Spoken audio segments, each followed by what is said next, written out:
Constellation is sponsored by Mint Mobile, the affordable and easy solution for all your mobile service needs. Why are we paying so much for our wireless plans anyway? Just because we have to? Sometimes when something sounds this good, it actually is true. Mint Mobile is the real deal. Your money is your money, so keep more of it. To get your new unlimited wireless plan for just $15 a month and get the plan shipped to your door for free, go to mintmobile.com/con. That's mintmobile.com/con. Cut your wireless bill to $15 a month at mintmobile.com/con. Constellation, Last Stand Media's conversational podcast, is brought to you by you. If you want to learn how to support our podcast network, head to patreon.com/laststandmedia.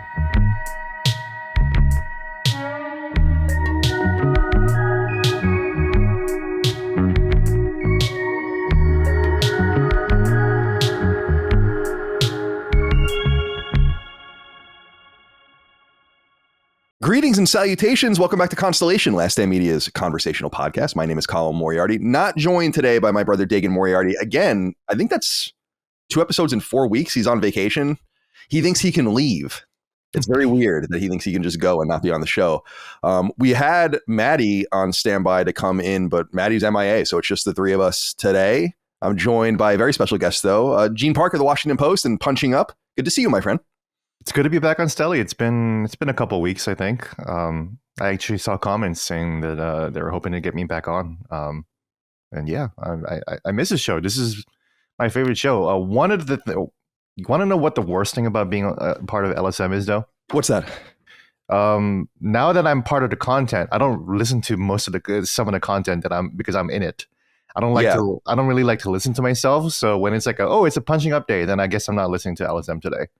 Or, it's the day that Stelly comes out and I'm on it. So I guess I'm not listening to that then, you know?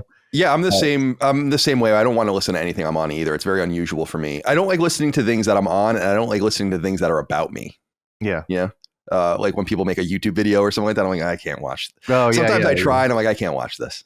Yeah. Especially because they're taking your clips and everything too. So right. You know, and I'm a fan of like LSM content. I like listening to it. I listen to all the shows, but you know, I can't listen to the ones of mine. So, well, thank God you're here. And so you can just listen as we go, I guess, and then remember the best you can. Micah Watson, the lovely Micah Watson. How are you today, my friend? I'm doing very well. Last night had a Cosmic Crisp apple for my night snack. And if you haven't tried a Cosmic Crisp apple, they're the best ones you can buy. Fantastic. They were this new breed of apples that came out a couple of years ago, I think from like Washington University. They're incredible. You got to find these at your store if you haven't tried them yet. They're very good apples. This must be one of the, I remember a few weeks ago on the show I was saying how I was astonished that you could splice plants together, that this was like an astonishing thing that I had no idea you can do. And I think that that's where all these different bespoke fruits come from, is them like constantly doing all this splicing or whatever. It's pretty cool. Yeah. Because you imagine like horticulturalists and agriculturalists in college probably do a lot of this stuff. And you went to a school like that, or you worked at a school like that. Yeah, absolutely. UMass had its own orchards, and that was a big part of their, agricultural programs. And then also you could just go to the orchards, pick apples and whatever. So for the community, it's great. For the students, they're making all sorts of new monstrosities, I'm sure. And Gene, how's life in the news and the real world? I'm not a part of. We're recording on Friday, but yesterday was my birthday, and happy belated. I talked to you a little bit on your phone, but happy birthday to you. Happy belated now. Yeah. How old are you? I'm 42 now. You don't look it. Thank you. I appreciate that. I look older than you. I don't. Well, I mean, it's mostly the beard, I think, and and the bags are really starting to develop, and like your very sad face, and my sad sullen face, and these lines all over my scars from my fucking skin cancer seem to never go away, and all the rest. Yeah. I look great. So I decided to spend the day watching Trump get arraigned. I didn't watch him. I wasn't in the courthouse, but I decided to swing by the courthouse, which is just like 3 blocks from my apartment. And just see the madness, see what kind of people might show up. There weren't that many people, but it was fun. I was definitely hanging out at the Trump supporters side, mostly because I believe Trump supporters are generally more interesting people. than anti-Trump supporters, because the anti-Trump folks they're just lawyers. They work at fucking World Bank, whatever, right? And then the Trump supporters, they have like way more interesting backgrounds. They Certainly. They've probably been to Montreal or something. Yeah, it's so funny you say that because that's where Dagan is. Oh, no kidding. See, there you go. Well, I mean, Dagan's not a Trump supporter, I don't think, but so Dagan, a fascinating person, is in Montreal. Exactly. Yeah, Dagan isn't a Trump supporter, although I think his wife is, and I think his wife's family are. Oh, no kidding. That's interesting. They're very Catholic, like very pro-life, like a social, Eastern Pennsylvania people, very nice, salt of the earth people, really sweet people. Yeah, so I've always found wearing the shirt yesterday of Andre the Giant, so that's why, like, when I was with the Trump supporter crowd, they were like, "Oh, that guy was like 7-something feet tall, right?" And I was like, "Yeah, it was a big fella." Yeah, and he drank all those beers. Yeah. Well, I want to actually ask you about that since you brought it up. What do you think's going to happen with all this? I'm so fascinated by everything that's happening right now because I see so many different ways. My honest answer is that I think the lane to the White House is actually opening for Trump the more that this goes on, and that the lane was nearly closed if people could just let him go and let normal Republicans take over again. But it's not happening. I think what's going to end up happening is he's going to win like 38% of the vote and win and get through, because there's going to be probably 2 second party or third party candidates that are going to run, that are going to, Green Party with what's his name? I can't remember that guy's name already. Yeah, and then I have no idea what's in the Green Party. it's like the black academic dude. I can't remember his name though. He calls everyone brother and sister. I know who you're talking about, but I totally forget. Cornel West. And then, yeah, that's right. And so he's running, and then there's going to be this no labels candidate that's definitely going to happen. So what do you think about everything that's happening? But I mean, all this is unprecedented, right? And it's hard to count Trump out or like think that you can predict what's going to happen with Trump, because look at what happened when we tried to do that in 2016. Like I thought he was going to lose. Me too. So I don't know. I don't know what fuels Trump. It's going to be nonstop coverage. There was almost more media at the arraignment than there were people. But people are just going to keep seeing it. But also, I don't think there's a lot of interest in Trump coverage anymore. I think people are actually getting a little bit tired of it. So there's also that factor too, and also the factor that like Republicans are like, I can't believe that they're doing this to a former president. It's like, because a former president never did what he did before too. So I mean, that's like all of this is unprecedented, So. Yeah, the some of the accusations and the trials are less surprising to me than the timing. The timing does seem to be very conspicuous. I don't know if you saw this thing too, where it's definitely a coincidence, I think, but where the Justice Department announces new things against Donald Trump every time something about Hunter comes out. So people had this timeline where it's like this happened and this Hunter thing, and then the next day there's a Trump arraignment, and then like there's this thing about Hunter, and then the next day there's this Trump, and I'm like, that is weird. If that happens one more time, then I will maybe believe that the conspiracy is real. But I see this. I saw recent polling where Trump is underwater. It's like he has like a 60% disapproval rating, and Biden has like a 55% disapproval rating. So I don't know. I just don't know. Nobody's happy. Nobody's really happy with Biden, I mean, and like, well, the thing about Biden is that people are like, oh my God, I can't believe Biden's doing this to Trump. And it's like, I don't even know if he knows what's going on, So obviously it would be his people that might try to do that if the conspiracy is true. But, I don't know. I don't know, man. It's interesting times, I think, for you. Go ahead. Well, I was going to say what also lines up now, Lizzo Banana Gate. That's a whole other thing. Yeah. That's where's that fall in? Lizzo what Gate. Distraction is that? Yeah, that's also a psyop. The whole Lizzo rise and fall has itself been a psyop. It's fascinating to see. And if you notice, Joe Biden unfollowed Lizzo. So wow, really? I didn't. That's so interesting that people notice that stuff. So who says that Democrats can't be progressive too? Yeah, that's fair enough. Yeah, I find it. She's innocent until proven guilty, I guess, if she goes to civil court or something. But she does deny a lot of the claims. But I've always found her Bill Cosby's lawyer. So right, yeah, exactly. Well, yeah, I mean, if you can afford the best, But what I think is gonna, what do you think about this, Gene? I was thinking about Trump. Like if I was Trump or I was a strategist for Trump, I'd be like, what would be the path forward? And what I would do is the most self-referential and ironic campaign of all time, where it's like, I want you guys to vote by mail. I want you guys to ballot harvest like you haven't even imagined ballot harvesting before. I want you guys to work the system in every possible way and fight fire with fire. I think that would be a pretty powerful thing. Instead of, he lost because he didn't want people to vote by mail. He would have won in 2016 if he just did voting by mail. He was winning before they started counting the ballots by mail. And so I think that I've heard some interesting strategies about that, about how like, what if you just took a torch to the system and said like, let's blow this motherfucker up with their own weapons and just everyone go crazy. Just go crazy.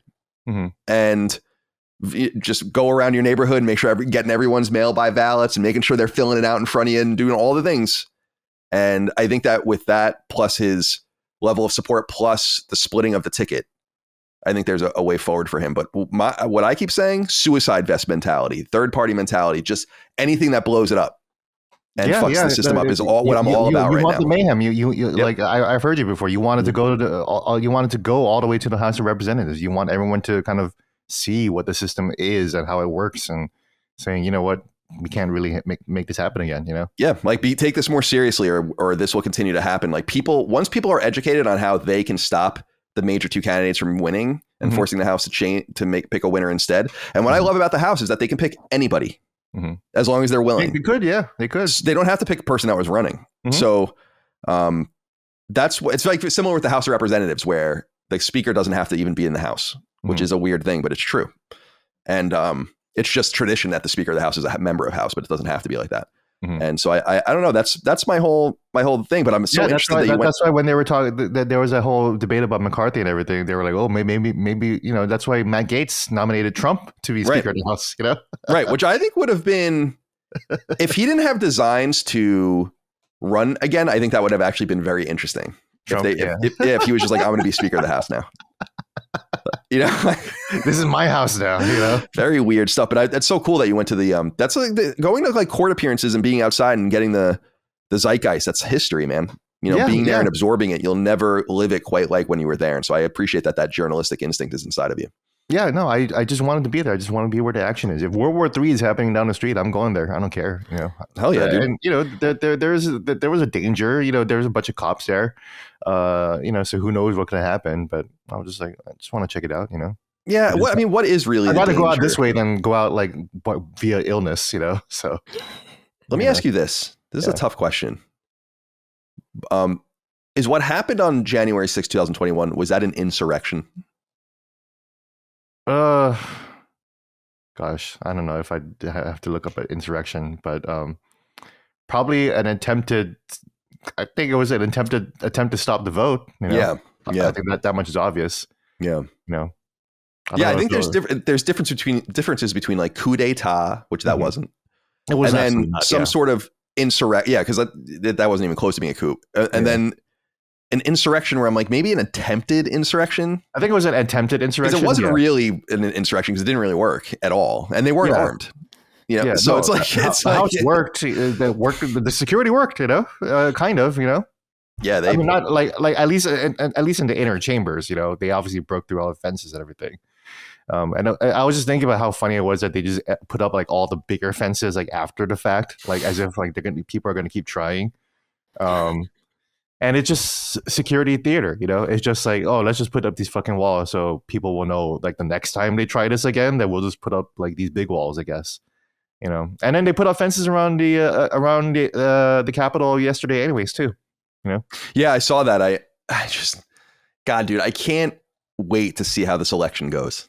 I'm so excited because I really do believe that it's going to be fucking nuts as far as just the people trying to. You're gonna have two doddering morons running for the major tickets that no one likes, and then there's just gonna be. Remember that Robin Williams movie where he was a comedian and he ran third party and won, and became president? I can't remember what it was called. Probably 15 or 20 years ago now, and you can feel like something weird like that maybe not happening, but something disruptive really happening, and I think now is the time. And like you said, forcing everyone to open their eyes, like in fucking fire in the sky, or fucking peel them open and just make them see what this complete uniparty situation has gotten us. I was listening to The Hill Rising yesterday, and they had which I really like that show. And who's the host again? It's they actually have a few of them. Robbie Suave or Swove. Yeah, Robbie. Yeah. He's pretty cool. Yeah. And then it's that black chick too. I can't remember her name. Ball. Yeah. Well, Krista Ball went and remember she and Sagar left and did their own. They split off and did their own thing. So now they have new people. But I anyway, they had like a Democratic spokesperson on who worked for the Bidens and Brianna Joy Gray. Brianna. Yeah, that's right. She's great. She's interesting. And I actually matched with her on Tinder once. Did you really? Yeah, we never went out though. So. That's so funny. Yeah. And she was interviewing some Biden acolyte, and they were saying she was like, but no one wants this rematch, and he was saying well, it's too bad, I guess, kind of, and I'm like, man, let them eat cake, huh? We're getting real close now. See what happens. By the way, you can blame Maddie for not being here for this conversation happening. Let's get into the topics at hand here. I have them written down. Yeah, there's no preemptive like usual LSM. Hey, if you're not interested in politics, I was like, no, we're just going to dive right into. No, I mean, whatever, man. Whatever. Maybe I'll put it in the description. I mean, Here's the thing. Let me say this real quick, actually, before we move on. And I wonder what you guys think of this. And Micah, I want to hear from you on this too, even though I know you're not really into the subject. And we don't often talk politics in our real life. It's you burying your head in the sand about the reality of the situation is not going to make it go away. And I understand that people want to escape it, but it doesn't mean that it's just going to be this inexplicable vacancy from everything we talk about forever. I can't roll like that. Sometimes the real world intersects with the content, and this is what's happening. And this is a show. This wouldn't just come up on sacred symbols or something, but this is a show about whatever. So on one hand, I appreciate that people don't want the political content. On the other hand, I kind of cringe when people are like, it's like, come grow up. It's not a political show, but you don't have to be a baby either. Yeah. Absorb this topic with every other topic. I feel like some people are just babies. You know? Micah, what do you think? We're not on a date. We're not on a date where you're like, oh, don't ever bring up politics on a date, which of course people do anyways, So yeah, it's this is a show about third rails. Yeah. And whatever else. But Micah, what do you think about that? Because you and I, you don't really want to talk politics. In fact, sometimes you say to me, just go back on Twitter. Yeah. You'll say things like that to me. And I'm like, I won't, I can. And you're like, you just need it. Because I think it's gotten way worse for you probably since I don't tweet, or go on. So I don't even go on Discord or anymore or anything like that. So I say, you're like, please just go back on Twitter. You said that to me a bunch of times. That's funny. Yeah. I mean, the biggest thing for me is this is a variety show. I totally understand that people don't want non-gaming related politics on the other shows. And that makes sense. When you talk politics on Sacred, it's related to gaming, on something like this, just skip past it, skip the topic. But it's funny to even see pushback on that. Not to call them out, but I saw someone say, well, I listen to the show in the shower. I can't skip it. And it's I don't know what to tell you, man. Don't listen in the shower then. Use bring your big phone ass in the dick shower. to reach out of the shower and hit skip 30 seconds. It's I don't know. Put your dick on a touch ID and fucking unlock your phone. It's a 3-hour show. You got to be prepared to skip over something that you don't want to hear. Same with complaints about Dagan's topic last week, and it's skip it. I mean, I don't know what to tell you besides skip over it. What else can you say? That's right. And I also it's just funny because I understand partisan. Oh, Gene's really losing it. You like that? I'm losing it. This guy just extending his dick outwards. Yeah, it's huge. Just fucking hammering it on his phone. Periscoping dick. Yeah. That's what Mr. Fantastic would have used his powers for. I wish. God. But it's funny because I just think I understand people not wanting on any show to listen to partisan politics. But me asking opinions and putting just things out there is not partisan politics. And I think people just some people enjoy too much of it. And I'm one of those people. And then some people are just no, I can't know. And then when you ask them questions, they're totally ignorant. And I'm like, I don't really find that a turn on to me. To another person where it's you have no fucking clue what's happening in the world at all. Nothing. Nothing is ignorance is why we're here. Right. The ignorance is why we have the situation at hand. Because there's not enough civic engagement. There's not enough young people voting. There's not enough middle class people voting. There's not enough broader people voting across the country because they choose to ignore it. Totally. And apathy's I'm easy. And very busy. I mean, I guess that people rely on apathy. Like the powers, the oligarchy relies on your apathy. Yeah.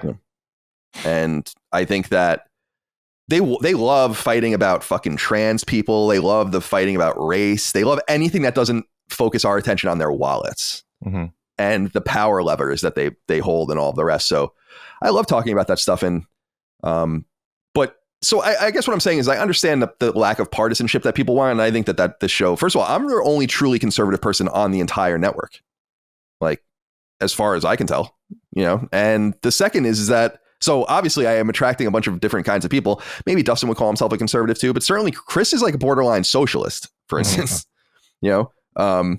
And so I think like embracing a bunch of different people and then having those ideas bouncing off of each other, I think is always very good. Iron sharpening iron. But walking into a show, like I would never listen to like a last podcast on the left or something like that. I mean, no offense. I mean, that's just an example I'm using, but I understand not wanting partisanship and then avoiding that kind of show. But what about just reality and what people are talking about in the zeitgeist and what the fucking crumbling nature of the United States? Anyway. Let's get into the topics at hand. I'm looking at them here. Let's see what do we want to go for first? Michael, let's start with you. You have the most lighthearted one, and I'm really interested to see what you have to say about this. My answer is so boring that I'm wondering what people are going to think about that. But hit us with the topic. All right, the topic, and I'm wearing my special earrings today. The topic is ice cream. Thank you. These are actually from a fantastic little shop on Twitter called the Clay Water Lily. And she just makes amazing jewelry, magnets, all things that are like little miniature foods. But the topic is ice cream because it's something that growing up in New England, it's just a really big part of your childhood. And I mean, every kid loves ice cream generally, but where I grew up, it's more than just like, oh, it's not just dessert. Okay. Because the big thing back home is going to the Creamy. And the Creamy it's an ice cream stand, but it's not like, the Creamy is not one ice cream stand. The Creamy is referring to your local ice cream stand. They're not actually like named that. They all have different names that you usually don't know. But if you tell your mom, can we go to the Creamy? What you're asking is, can we go to the closest ice cream stand to our house? Oh. And these are seasonal ice cream stands. They're usually open from like May to September. You know, they have other things. They have hot dogs, French fries, you know, general fare. Growing up in Western Mass, they'd also have like lobster rolls and stuff like that because we had a lot of like fresh seafood. But it was an event to go to one of these because it's a little bit of a hassle. They're cash only generally, you know, there'd always be really long lines when you'd go. But it was just the best ice cream you could get. You had your choice, soft serve or hard ice cream. Everyone goes soft serve except for like old people, really. I mean, you get hard ice cream at home. So who wants that when you're going out to the Creamy? And then you have all your toppings to choose from. You can get cherry dip, chocolate dip. My favorite, what I always got, was a chocolate vanilla soft serve twist with twinkles. And twinkles are chopped peanuts, toasted coconut, and rainbow sprinkles all mixed together. And they put that on top of the ice cream. And it's the best thing I've ever eaten. But now being an adult whose lactose intolerance is getting worse, I haven't been to the Creamy for ice cream in like maybe 10 years. I would still go for like hot dogs and French fries, but the experience is completely different now that I can't have real ice cream anymore. And like the times that I'm like, oh, maybe I still can. I get like a Frosty at Wendy's and just feel horrible for like a week. So it's just not worth it anymore. And I have my non-dairy frozen desserts now instead. But I wanted to start just talking about why I love ice cream so much, you know, that childhood magic of ice cream. My favorite flavors, because I definitely want to solicit favorite flavors from you guys. My absolute favorite is Neapolitan, which is what my earrings are today, because I'm very indecisive and you get all three flavors in one. And my Aunt Betsy, who passed away last year, used to always call it Chalk Van Straw instead of Neapolitan. And I just loved that. So that was like our favorite flavor. But my second favorite is honestly vanilla. I love vanilla ice cream, like a really good vanilla. Yeah. Can't be beat. And then coffee ice cream. I mean, anything coffee flavored, you got me sold on that. And of course, ice cream, very versatile. You can eat it in a cone. The cone is the best part. Like I do sometimes just have a craving just for a cone. That's when you're craving dry. Colin and I have talked about this. That sometimes when you want something to eat, you're either craving wet or you're craving dry. And when you're craving just dry, like sometimes a cone is just like really hits the spot. I had wet. I had a bowl of cereal the other night, and all she asked me was, "What are you having, wet?" That's literally what she said to me. And I'm like, yeah, I guess it's a bowl of cereal, so it's wet, I suppose. Yeah, go on. I'm sorry. Yeah, the craving is for wet. And that's when you say, I want cereal or ice cream or an apple. Last night I was craving kind of like wet cold, and that was when I had the apple. But that's besides the point. The other thing with eating ice cream is you do the thing where you can stir it all up and you kind of turn it into soft serve and then eat it like soup, which is also fantastic. Or then you put all the sprinkles in it and it kind of like re-solidifies because you added more solids to it. There's a lot of options with ice cream. Gene, I'd like to know, do you have a favorite flavor of ice cream? Was ice cream part of your childhood? Wherever you want to take that. Yeah, my favorite flavors are really boring. It's just chocolate. I just like anything chocolate, and I can talk more about that eventually. But my younger contact with ice cream, of course, as a kid, I loved ice cream. But it actually ties back into video games. The first video game I ever played was Karateka, right? And then this was at a friend's house. But afterwards, that was my first exposure to video games. But my earlier exposure to video games after that was at an ice cream parlor in Guam. And they had a Galaga table, the tables that you have and the arcade machine is just flat on the table. Mm-hmm. So I used to go they call that cocktail tables. Yeah, right. Oh, right. Yeah. Okay. Yeah, I didn't know that. But, like Pac-Man, Miss Pac-Man, that kind of stuff. That's good shit. Yeah, they also had that too. And I still want one, I would still love one in my house, it's still a dream of mine of prosperity to have one in the house, Which game would you want? I would probably go for Pac-Man. I am a huge like OG Pac-Man fan. OG Pac-Man, yeah. I was going to ask you which one. So that's so funny, man, because you'll appreciate this, that my Arkanoid's one of my favorite games. And my dentist, when I was a little kid on Long Island, had a cocktail Arkanoid table. Oh, and I always thought it was like this thing. I was like, I'm making it up in my mind. But then I went and found it. And then there was a bar down the street from me in San Francisco that had two cocktail tables, a Galaga one and a Miss Pac-Man one. And I went in and tried to buy them from the dude. And I wasn't trying to rip him off, but he knew what he had too, where I was like, I'll give you $1,000 for one of these. And he's like, there's no way I'm selling you one of these. That's and I'm like, dude, you're letting people, I'm like, dude, you're letting people come in and just put drinks on them and stuff. Like, let me have it. Like, I'll take good care of it. Like I'll give it. What do you want for it? He's like, they're just not for sale. And I was like, damn, dude, I love cocktail tables. That sucks. Yeah, I would have tried to buy one. Yeah, it sounds like you weren't trying to rip them off. That's a decent price. No, I wasn't trying to rip them off because I went to that bar, and it's also easy enough to see if someone's a douchebag and just go online and see what they're worth. That's true. Yeah. Constellation is sponsored by Mint Mobile, the affordable and easy solution for all your mobile service needs. Learn more now at mintmobile.com/con. You may be confused, but it's true. You don't actually have to pay an arm and a leg for your cell phone service, even though so many of us insist on doing just that. The big guys made you think this was par for the course, how everyone did business. Whether it's with hidden charges, uneven service, or just because the plan costs way too much period, you may be ready to jump to a different mobile solution. And if this sounds like you, Mint Mobile has you covered. That's because for a limited time, Mint Mobile wireless plans are a mere $15 per month. That's not an error, and you didn't mishear. For $15 a month, Mint Mobile will provide you with unlimited talk, text, and data, and there's no catch. In other words, say goodbye to overages and all of the wonderful fees that come along with them. Using the nation's largest 5G network, Mint Mobile blankets these United States with its reach and makes sure those internet speeds are high and the voice quality is crisp. We talk a lot about saving money and living within or even below our means here on Constellation, and I think this is a key way many of you can do just that, with no hoops to jump through and no rug being pulled out from under you by a snide businessman in a suit somewhere. Why are we paying so much for our wireless plans anyway? Just because we have to? Sometimes when something sounds this good, it actually is true. Mint Mobile is the real deal. Your money is your money, so keep more of it. To get your new unlimited wireless plan for just $15 a month and get the plan shipped to your door for free, go to mintmobile.com/con. That's mintmobile.com/con. Cut your wireless bill to $15 a month at mintmobile.com/con. Yeah, this old pizza place in Huntington Beach, Sal's Pizza. They had a Pac-Man table, a cocktail table there too. So I used to just eat my greasy pizza on that table and just play Pac-Man. Sal was great too. I actually showed up to that place like 4 years later, and he was just like, "Hey, what's up, Gene?" Like, dude, I haven't seen you in 4 years, and you're just talking to me like I've been in the neighborhood this whole time. I love that. Yeah, that's good. So awesome. Michael, what's that story of the guy going to the bar 30 years after he got kicked out and they recognize him and throw him away? Yeah, they're like, get out of here, Dennis. Yeah. Yeah, like he got kicked out in like 1991 and then he tried to go back. And he said like the first thing he heard like after 27 years or something was like, get the hell out of here, Dennis. That's awesome. That is sick.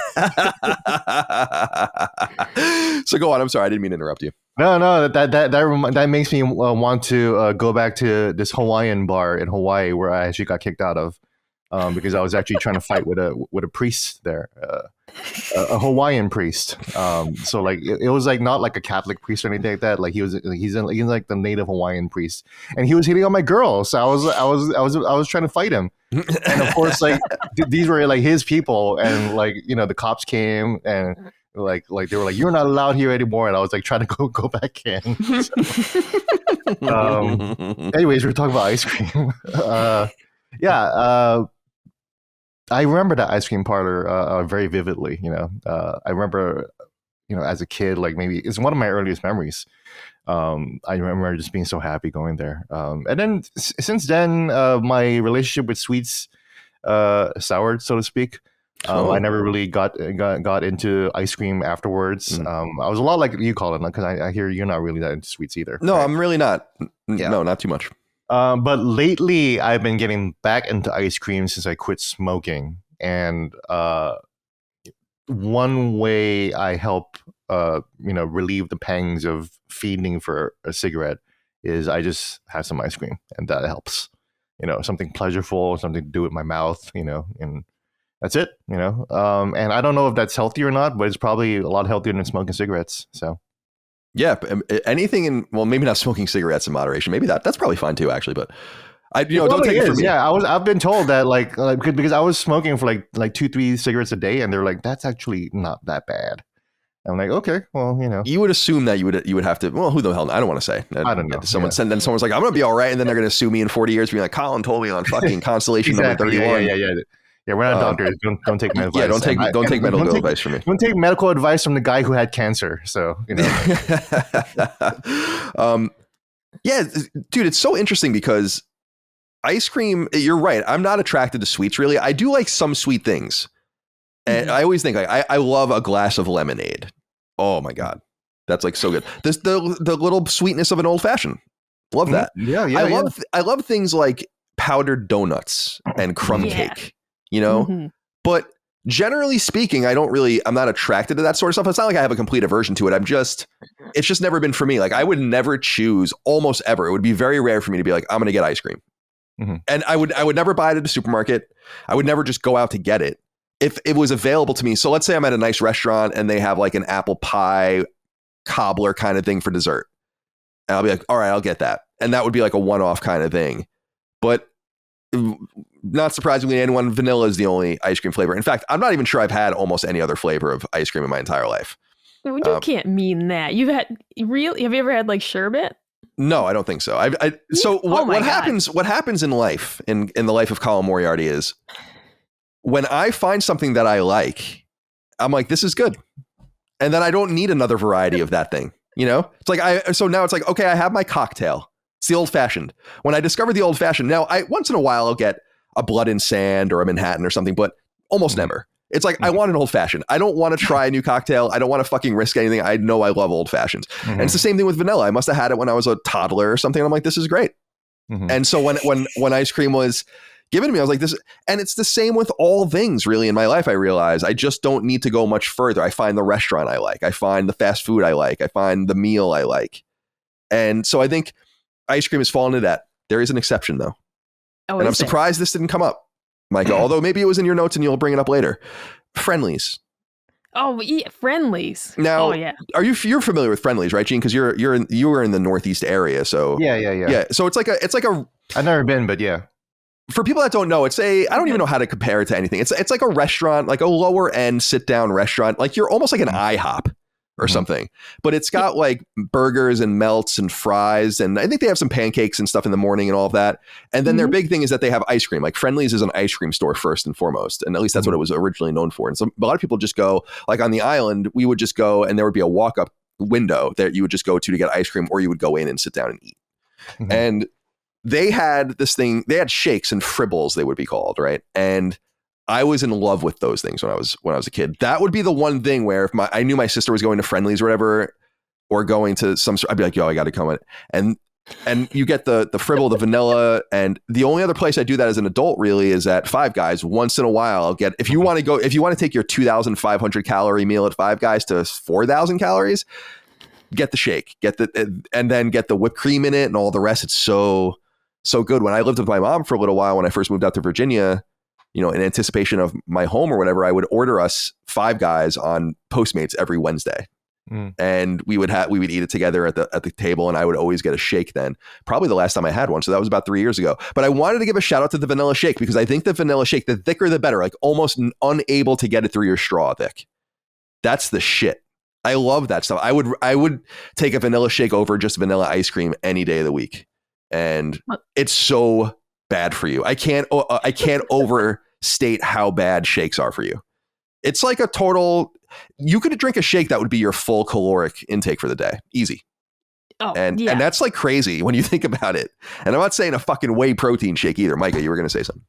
No, I was going to say, do you like a Wendy's vanilla frosty? Because that's top tier for me. There was a moment when I thought it was cool to dip the fries in it. Even. Oh, you have to. Sweet and salty. Like in high school. Because remember they had, Gene would remember. You're too young probably. But there was like a really bona fide 99-cent menu at Wendy's, like established in the 90s. That was dope.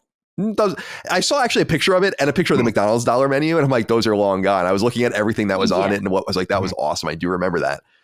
And so we were poor, and we would just go to Wendy's in high school, sometimes cut out of class or go after class or whatever. And there was a time when that was the fries, the dollar fries into the dollar. Oh yeah, that was good stuff. No, absolutely. Yeah. I mean, speaking of Biden, I looked it up. He loves ice cream, right? Yeah, he loves ice cream. According to campaign finance disclosures, between August 2019 and September 2020, the Biden campaign spent $12,546.11 on Jenny's ice cream. That's amazing. What? Is that a place in Delaware or something? No, that's a place here in DC. And oh my God. It's good. It's good ice cream. But it's very cringe how many Democrats always use it as like their thing. Like, oh, I just love ice cream. Aren't I so relatable? And then they break out Jenny's, which is fairly expensive. But then Nancy Pelosi also got in trouble because she was like trying to show off her like how much she loved Jenny's ice cream. And then she had like a massive amount of ice cream, but then the focus really was on her freezer. Yeah, which was a pull-out. Wasn't it like a pull-out $12,000 freezer or something? It was like a $24,000 freezer. So like, the far left folks were like, look at how like elite she is and everything like that, and it's just like, oh my god, it's hilarious. So. I was reading about Dianne Feinstein just in the past few days because apparently her daughter is like, she's she's completely senile. Everyone knows that. Power of attorney, yeah, power of attorney. Someone has power of attorney over a sitting member of the Senate who votes. That doesn't make any sense. That should be illegal. But anyway, I was reading about her and I was like, they were talking about all the real estate she had. And they said she had a 9,500 square foot mansion in Pacific Heights. Now, I lived in San Francisco. I know that place well. It's where all the rich people live, but that is so much space. That's so huge. That is huge. That's basically like could be in San Francisco, especially with little blocks. That's like a block. I was like, damn, dude, these people are so rich, so unnecessarily rich. And then they have their $24,000 refrigerators full of the most expensive ice cream that I guess they're importing from Washington, D.C. I guess. Which is the weirdest part of all. Or maybe it was in her D.C. house. I have no idea. Could be. Right. They have multiple houses. So Yeah. Well, see, that's the thing. It's so funny you say that. I always get mad when people say congressmen make too much money. I'm like, they probably don't make enough money since they're supposed to have two different houses that they're supposed to be like living out of. That's why they make so much money, in quotes, $170,000. I would imagine if you were like Tulsi Gabbard, could you imagine how much you would want to put a gun barrel into your mouth if you were Tulsi Gabbard and you had to fly from Washington to Honolulu like twice a month?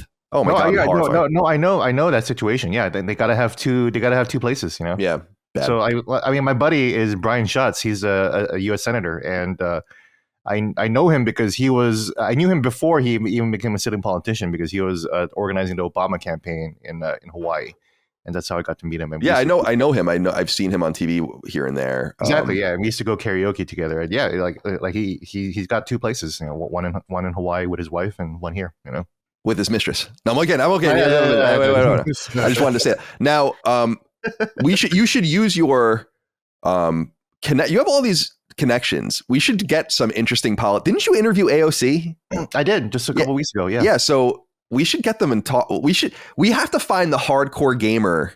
There are some, like, you know, like the Henry Cavill of Hollywood. There's got to be like someone like that in the U.S. Senate or the U.S. House. Probably not the Senate, the House. So a little preview for everyone here. But one of my dream stories, and I hope to do it, because I was really hoping to do a story with AOC, and we finally did it. I've been talking with her office for a very long time to try to get something going, you know. And I still want to do something more. But my next target, the next person I want to interview is Ted Cruz. I want to find. Everyone talks about how much of a gamer he is and how much like he might be a whale in free to play games, and I really want to dig deep into how much of a player he really is. You know? Yeah, that would be so interesting. It's so funny to me that I cannot think of a single House or Senate nominee that has ever leaned into the games industry ever, and I think that's weird. Wouldn't you want to be like the gaming? If you were a House member running in Silicon Valley, or not even if you were in Oregon, let's say, that would be like maybe an advantage to be like, you're young, you're vibrant, you're fun, and you have all these connections and you do all these weird interviews with like VGC or, you know, whatever Edge or whatever weird publications. Edge. I don't even think Edge exists anymore. Edge still does, but yeah.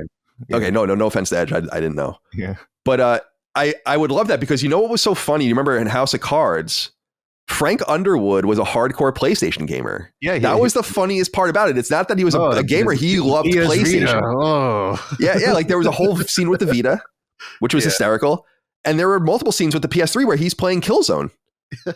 Like in multiple scenes, he's playing like, you know, like he would do like something psychotic in the show, and then he would come home and like sit on the couch, and there would be like a shot behind him, and he'd be playing Killzone Shadowfall or something. And it's like, that's so fucking funny. You know, like Sony was all into that. And Mike, have you ever seen the Vita scene in House of Cards? Oh, no, I've never seen it. It's a scene that circulated widely when it happened. That's why I know you never saw the show, but that's why I ask, because it's so funny, because it's literal advertising where Frank Underwood's like, you know, the main character. He comes in and it's like some little boy, and he's like, "Oh, is that a PS Vita?" And he like walks, and there's a dead ass serious like political drama, and he picks it up. He's like, "Oh, I need to get me one of these." And literally there are scenes where he's just playing with a PlayStation 3 or a PlayStation 4 controller, like, and they show it. Like Sony was literally sponsoring this, and he's like a psychopath. That's the funniest part about it, is that he's like an insane person. But wouldn't you want to be that guy though? You know? Yeah, you're absolutely right. I want to run for office now, and I want to be that guy. I want to be in IGN like every week. You know? Yeah, like.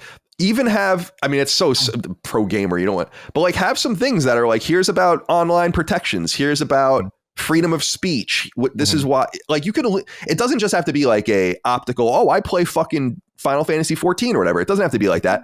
It could be things like that, but it could be more like, these are why I really love The Last of Us and I want to protect the freedom of expression in video games. And here's a bill that will protect these games from, you know, exploring those things, and the Supreme Court ruling about freedom of expression and all the, I don't know. It shows me how detached from reality Washington really is, even though isn't. It totally is. Totally. Yeah, absolutely. I mean, that's why there's no gamer politician, because they're just completely detached. They think it's not important. It's not anything to talk about. Yeah. If I was running, I would say I would just put 145 platinums, vote Moriarty. Moriarty ray gun. And Moriarty ray gun, yeah. Yeah. Micah, you were going to say something. I'm sorry, we cut you off earlier about Friendlies, and I know you love the brand as well. The confusing thing about this brand, and I know you agree, is that first of all, I think there was a company man about it we might have even watched, but it's a brand that's really struggled for some reason, and I never really quite understood why, because I think it's fucking awesome. I don't know. Yeah. They're in Massachusetts, so that's where you're from, and I've had them there, and you know, outside of Boston and all the rest. But they were on Long Island, and when I lived in New Hampshire, they were in New Hampshire, and when I lived in Maine, they were in Maine. So there was like this access to them, but slowly over time, it's like a brand that's barely hanging on. I know the one that on the island that I used to go to is gone, which is sad, and it always seemed like it was pretty crowded. So I don't know if it was mismanaged or what, but that was the most frustrating thing for me, was that people are skeptical about it because it's barely there anymore. Yeah, and it seems like that. Honestly, what has been helping them, it's almost like they are like subsidized by their ice cream sales, because you can buy Friendly's ice cream at the grocery store. Like, you don't have to go to Friendly's to buy the tubs of ice cream. You can go to Big Y or Stop and Shop and they have it in the ice cream aisle. So it's almost like that's part of what has been keeping the brand alive, despite how poorly some of the restaurants are doing, is that, well, you can just go to the grocery store and buy their ice cream and have it at home. But also one thing that they're famous for that I would be totally remiss to not mention is the ice cream rolls, which were like every holiday was a really big deal back home that the problem was grandma would buy the wrong one though, right? So like Friendly's has several ice cream rolls. All right. The worst one is the spumoni roll. I'm sorry, Italians. It's fucking gross. All right. Now, the best one was the Jubilee roll. It had like chocolate, vanilla, strawberries, and like chocolate chips. Yeah. And then the Celebration roll, that was the one that had the blue ice cream on it, I believe. That was also delicious. But Grandma started to forget which one we liked, and we'd be really excited. Like, it's Thanksgiving, bring out the ice cream roll, and it'd be like the fucking spumoni roll. And you'd kind of like pretend to be excited as you're like picking around the cherries that are in it because you don't want them. Like, they're frozen and they're gross. But that was always a highlight being a kid, was like, it's ice cream roll day. These were very rare. They were considered expensive, you know.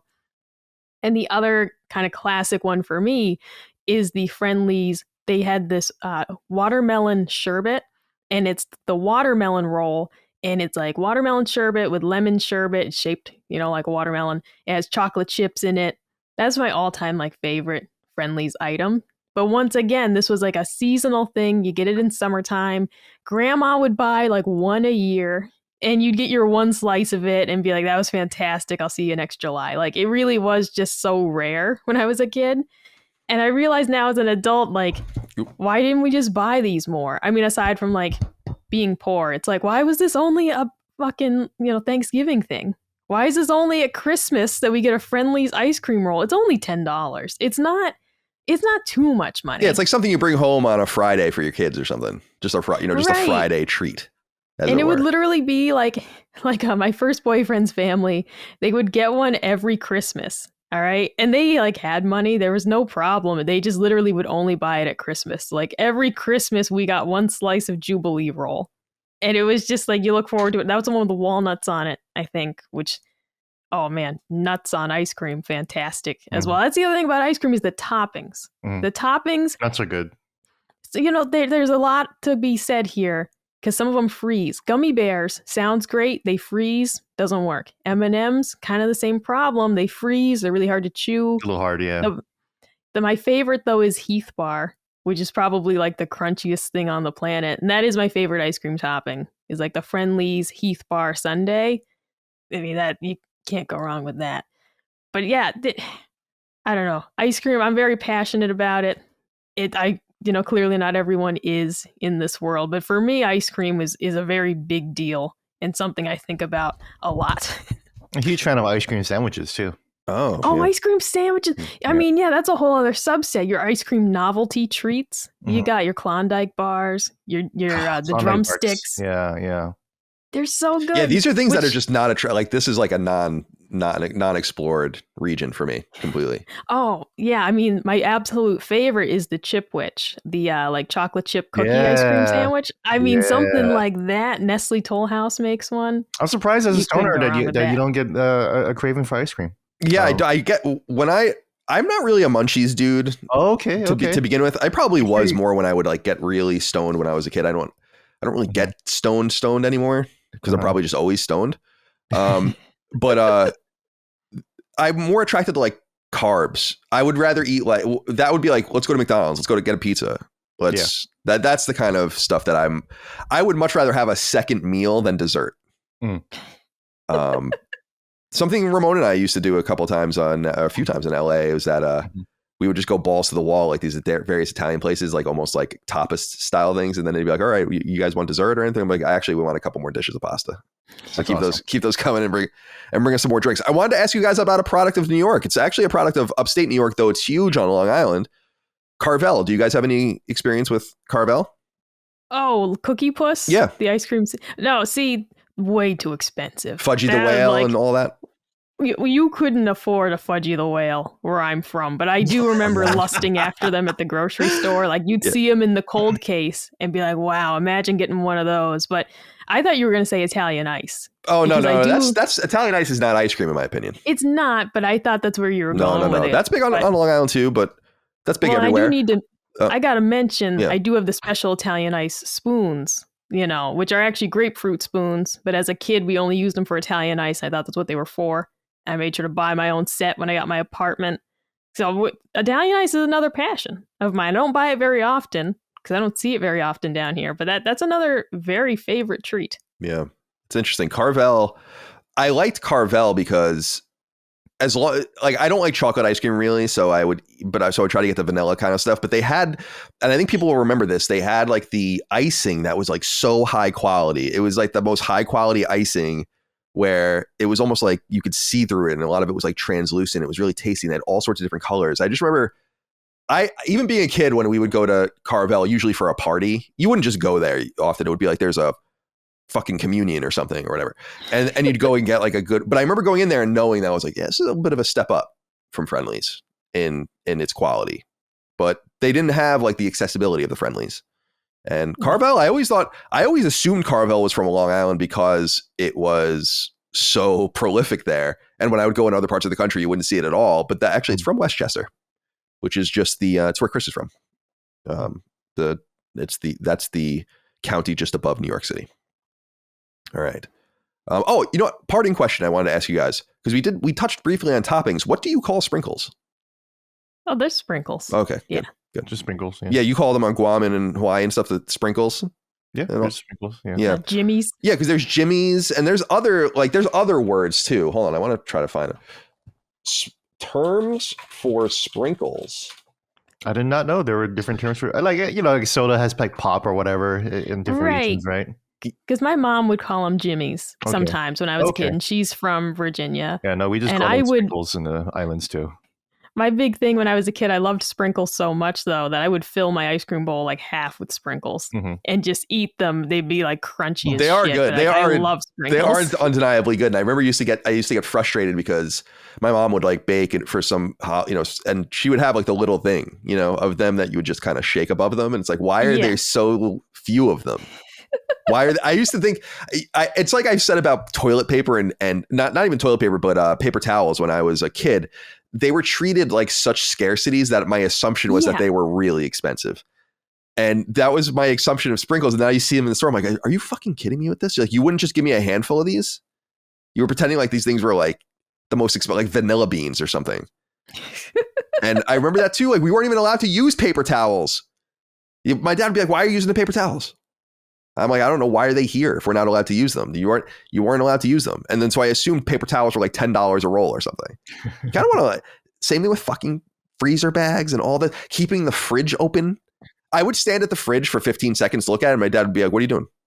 I'm like, I'm looking at the food, dude. That reminds me, my dad's big thing was you'd have a bowl of cereal. And if you didn't drink all the milk, he'd pour the milk into a measuring cup and be like, this is how much you wasted. And it'd be like an eighth of a cup of milk. And it's like, I drank most of it, right? I won't do that to our kids. It's not like I wasted a full cup of milk. Because I get it. You don't want to pour too much. You don't want to waste. But it's like, yeah, I see it, Dad. There's a very small amount of milk left. It's like 4 tablespoons. Like, I don't think it's the end of the world. Dude, that's like drinking a cocktail and then being like, eat the ice. Oh, well, I mean, I will anyways, though, right? I love ice. But that's when you're craving wet and hard. Oh, so that's very specific. Time to go. All right, let's get into the next topic here. I want to go to you, Gene. Your topic is a little bit of a left turn here. Yeah. I'll be interested to hear about it. Where does it come from? What's your experience? Hit me with it. Yeah, well, I thought about this topic when I think it was on a Sacred Symbols who asked you fellas for advice on how to deal with heartache. This fella apparently was going through a breakup, and I forget what you guys said. You were just like, get over it or whatever like that. So yeah, my whole thing is like feel your feelings and then understand that you will. Yeah, that's right. You will look back and not even understand. It is true that you will look back and not even understand what you were upset about. Mm-hmm. Sure, that's true. That's true. And so I thought, I was thinking about the fact that, like, so I understand, and we know, and we've said before that a lot of our audiences are men, right? So as men, I wish we had more men on the panel, actually, which is a strange thing to say about LSM, right? But as a man, I would like to set like a good example for any other listeners out there, or like at least like let people feel, understand like how other men might have dealt with heartache, or other people might have dealt with heartache. There are various ways to do it.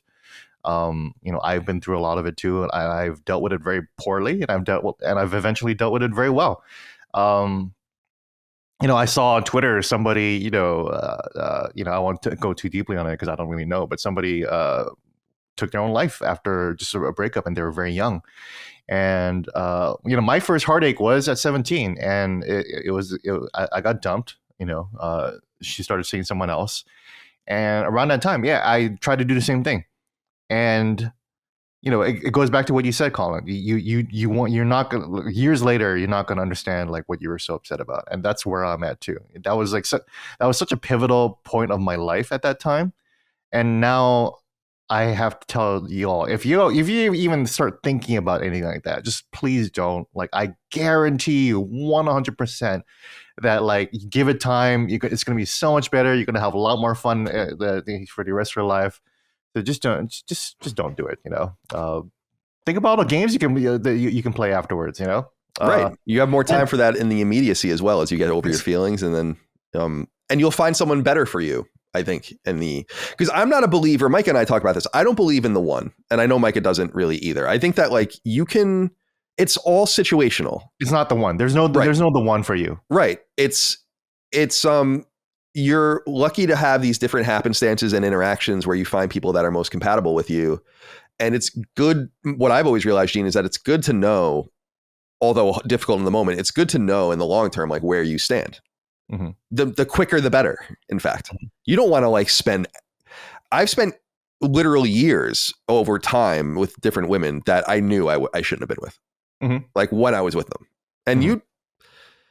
all to avoid that pain. Yeah. Yeah, you can see it coming like from a mile away, like how the story is going to go. And I would just still stick around. And then when it happens, I was like, I can't believe that the thing that I thought would happen at the beginning of this relationship happened. It's not a self-fulfilling prophecy. It's just sometimes how it is. You just know that it's just not going to work out, but you're going to give it a try. That's what every relationship is, right? But yeah, I guarantee that you're just going to get over it like fairly soon. It's not going to be a big deal. You think it's before I thought there were several women where I thought they were the one, right? And they weren't, and they're clearly not.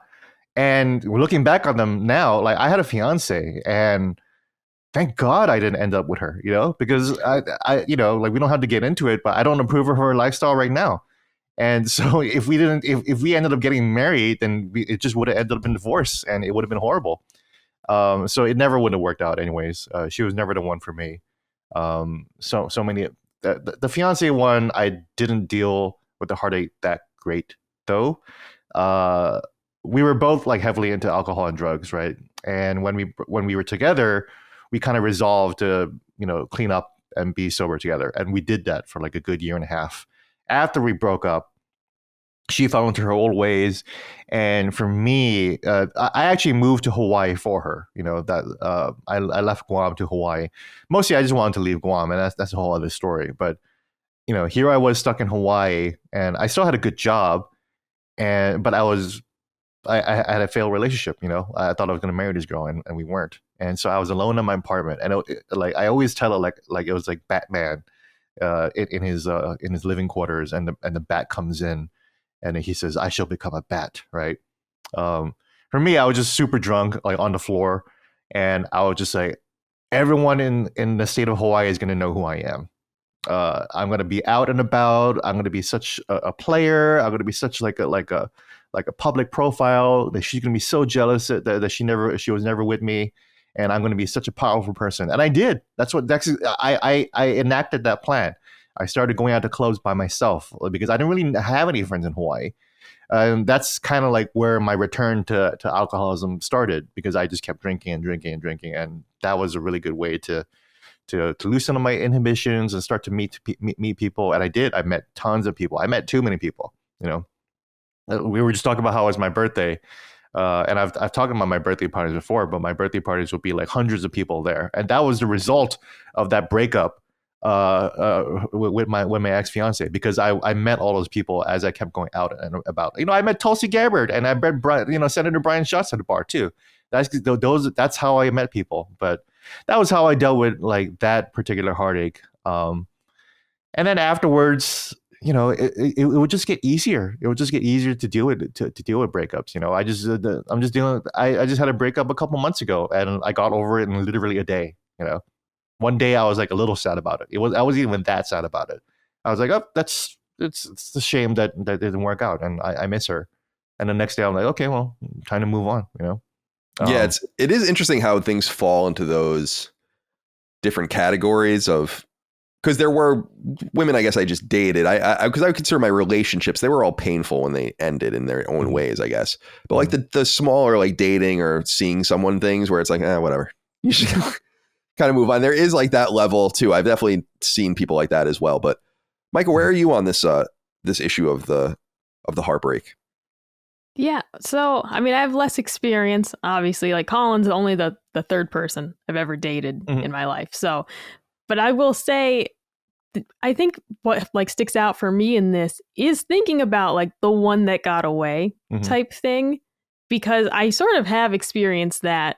And that is one of those ones of like, that takes way longer to get over because it's all about the possibilities of like, because as Colin mentioned, sometimes you're with someone and you kind of know it's not going to work out, but you're just delaying the inevitable. You just don't want to deal with it yet of like, I don't want to go through the breakup yet. That's horrible. I'm just putting that off. And then other times you really do feel like that person was the one for you, but it didn't happen. And that's kind of what sticks out for me is like, in my own experience with that, it was kind of like that was the worst feeling of watching them then like date someone else, and then it's just like that could have been me type thing. And this was when I was much younger. So when I was 17, there was someone I just really liked, but my mom had this like arbitrary rule that you couldn't date till you were 18. Being in a really religious church, most people are kind of in a hurry to get married because they don't want to be virgins forever, right? So this dude was just kind of like, well, I don't want to wait a year to see, if we can date. And then he moved away. And I just remember being like, I mean, that was the first step of me leaving the church because I was just really mad about it. But it was this feeling of like, that was the first person that appreciated me being nerdy. It was the first guy that didn't laugh at me for liking Transformers or liking to read type thing. Like these are things that I got like scoffed at because I was a girl who really liked football and nerdy shit. And it just was like, this was the first person who actually appreciated it.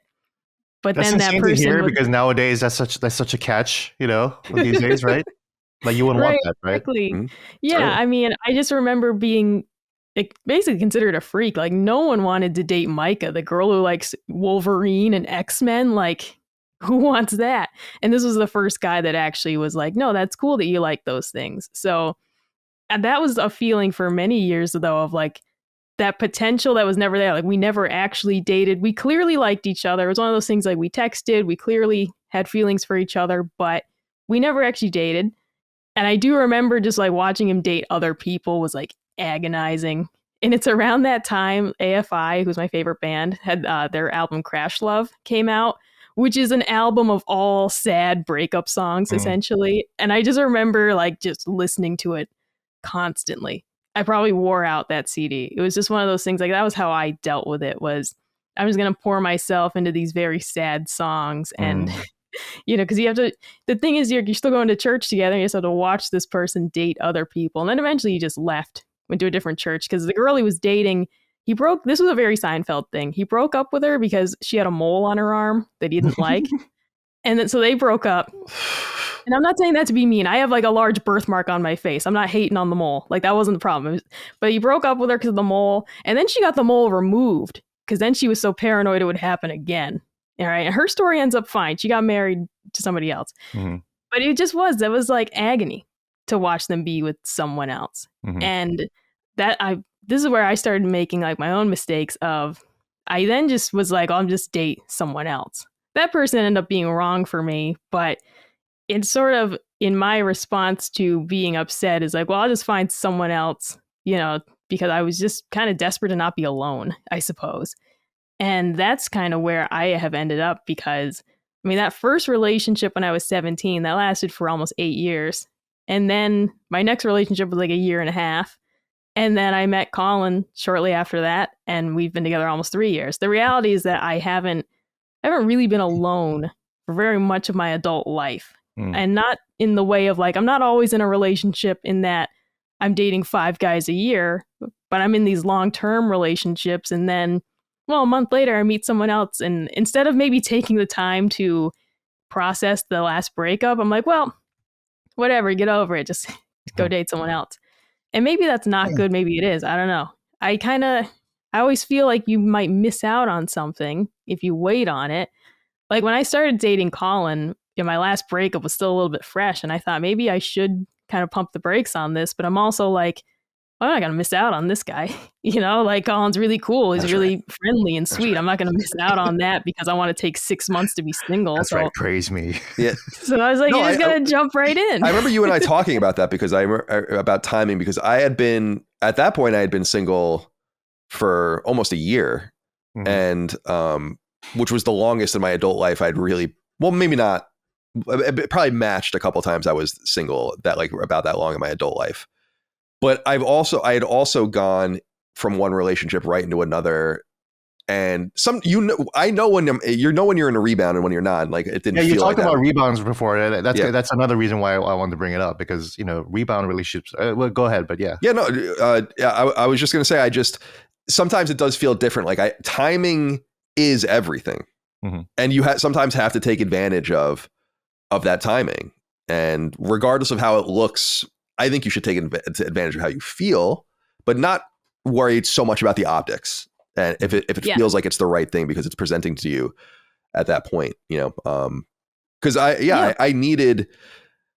think that I was happy that I had time to think, but I'm also older than you. And I think that I had more of this debt built up from just being bombarded with several long-term relationships with basically just like a year or less in between those relationships. And so I'm grateful for that time, but I think I had a greater debt too. You need, you want to go and live your wild life for 6 months and then come back? I'll be waiting for you. No, none of that. But it was this feeling. It was this feeling of like, this guy's a catch and I don't want to message him in 2 months and find out he's seeing someone else. So I was like, whatever, you just got to dive right in, get over the last breakup. You said, the moms. But the moms that you were dating, that was, but it was too, I did get accused of cheating afterwards. And it's like, I did not. I met you a month like after at least. But it was just one of those things. It's like, no, man, like I didn't cheat on anybody. I just kind of moved on faster than you did, like, sorry. Yeah. But it is what it is. Because I also, whenever I see someone won the game. Well, I'll see someone in the Discord be like, I don't know if I should ask them out or not. And it's like, just do it. Just ask the person out. If they say no, they say no. And you just move on and you'll find someone else. But like, you can't spend 5 years pining after some girl at a coffee shop. All right. Ask her out. If she says no, great. You move on. You just have to do these things because I'm also just pretty proactive when it comes to some of these things. Like my last boyfriend, like I was the one to ask him out, I've also been the one to break up the relationships. So that's kind of how that goes. Oh, you're the heartbreaker. It is like, okay. See, that's why we're talking about this topic right now, because of people like you. So, but it's just one of those, you got to know what you want in life. You got to be, I guess, can't waste any more time. After that first like really long relationship, it was like with my second boyfriend, we were together like a year and a half and he did not want to try living together. And I was like, I'm not going to sink any more time into this unless I know we're going to be compatible living together. I mean, what, I'm supposed to wait 5 years just to find out that you like go jogging at 3 a.m. and that's not going to work? I kind of think you need to live with someone before you truly know if you're like really compatible. And they didn't want to do that. I was like, well, sayonara. It's just one of those, I can't wait forever on this, So So there's various things going on, but yeah, when it comes to relationships, I'll always tell people, like, go for it within reason. If someone says no, then don't ask them out again and just leave them alone. But you just got to make the move sometimes. And it's the same with breakups of like, if you know you're not happy, you got to make that move. Yes. Yes. Because you're just wasting your time. Oh my God, dude. So it's true. not infinite. Like, you just got to do it at some point and then move on. Yeah. I wasted combined years in things where I knew in my mind, like, this isn't happening, and almost with that fake level of confidence that you wonder if the other person shares, where it's like, oh yeah, we'll get married. Oh yeah, in the future, of course. Yeah. Like, I never in my mind, it's sad, but it's like, I remember thinking at times being like, this is not the last person I've slept with. Like, and knowing that in my mind in some way, like when you're that thoroughly unhappy but like you're in this situation and you're ostensibly content, I guess, and comfortable. I mean, I think that's and I think finances, especially in one of my relationships, played a major role earlier in my 20s and into my mid 20s. I think our shared finances and our need for each other in order to survive was a major part of why we stayed together for so long. And that's sad, but true. And when we both started making real money is when we broke up, which is ironic, and, so I have to say that too, that I think a lot of people find themselves in these situations, not only for this amorous sort of shit, but because it's like, where am I supposed to go? What am I supposed to do? You have a kid with someone, you are dependent on them, or you both pay half the rent and both be on the street without each other. And I think that keeps a lot of people together. But I also think that, and I didn't know this until recently. In fact, I didn't even think about this. It was one of those shocking, like, oh, we always look at the 50% divorce rate, right, in the United States, but it's not even close to 50%. That 50% actually takes into account third and fourth and fifth divorces. Yeah. So people who you expect to get divorced. Right. So when people say it's 50% of all divorces or all marriages end in divorces, like, okay, but sometimes people are racking up 4 of them. And so it does show on the other end that people are finding their people, are staying together. I remember being, the topic of heartbreak, Gene, I always think about this. And I remember talking to my dad about this only in the last few years. I'm 38 now, that I never in my entire life until I was in my 30s ever once really thought about what my parents must have felt when they got divorced with each other. I don't know why that never crossed my mind. Does that make sense? Like, oh yeah. Like, I always thought about like how it affects me and how it affects the practical shit. We had to do this with the house and this happened and we had to go here and all this.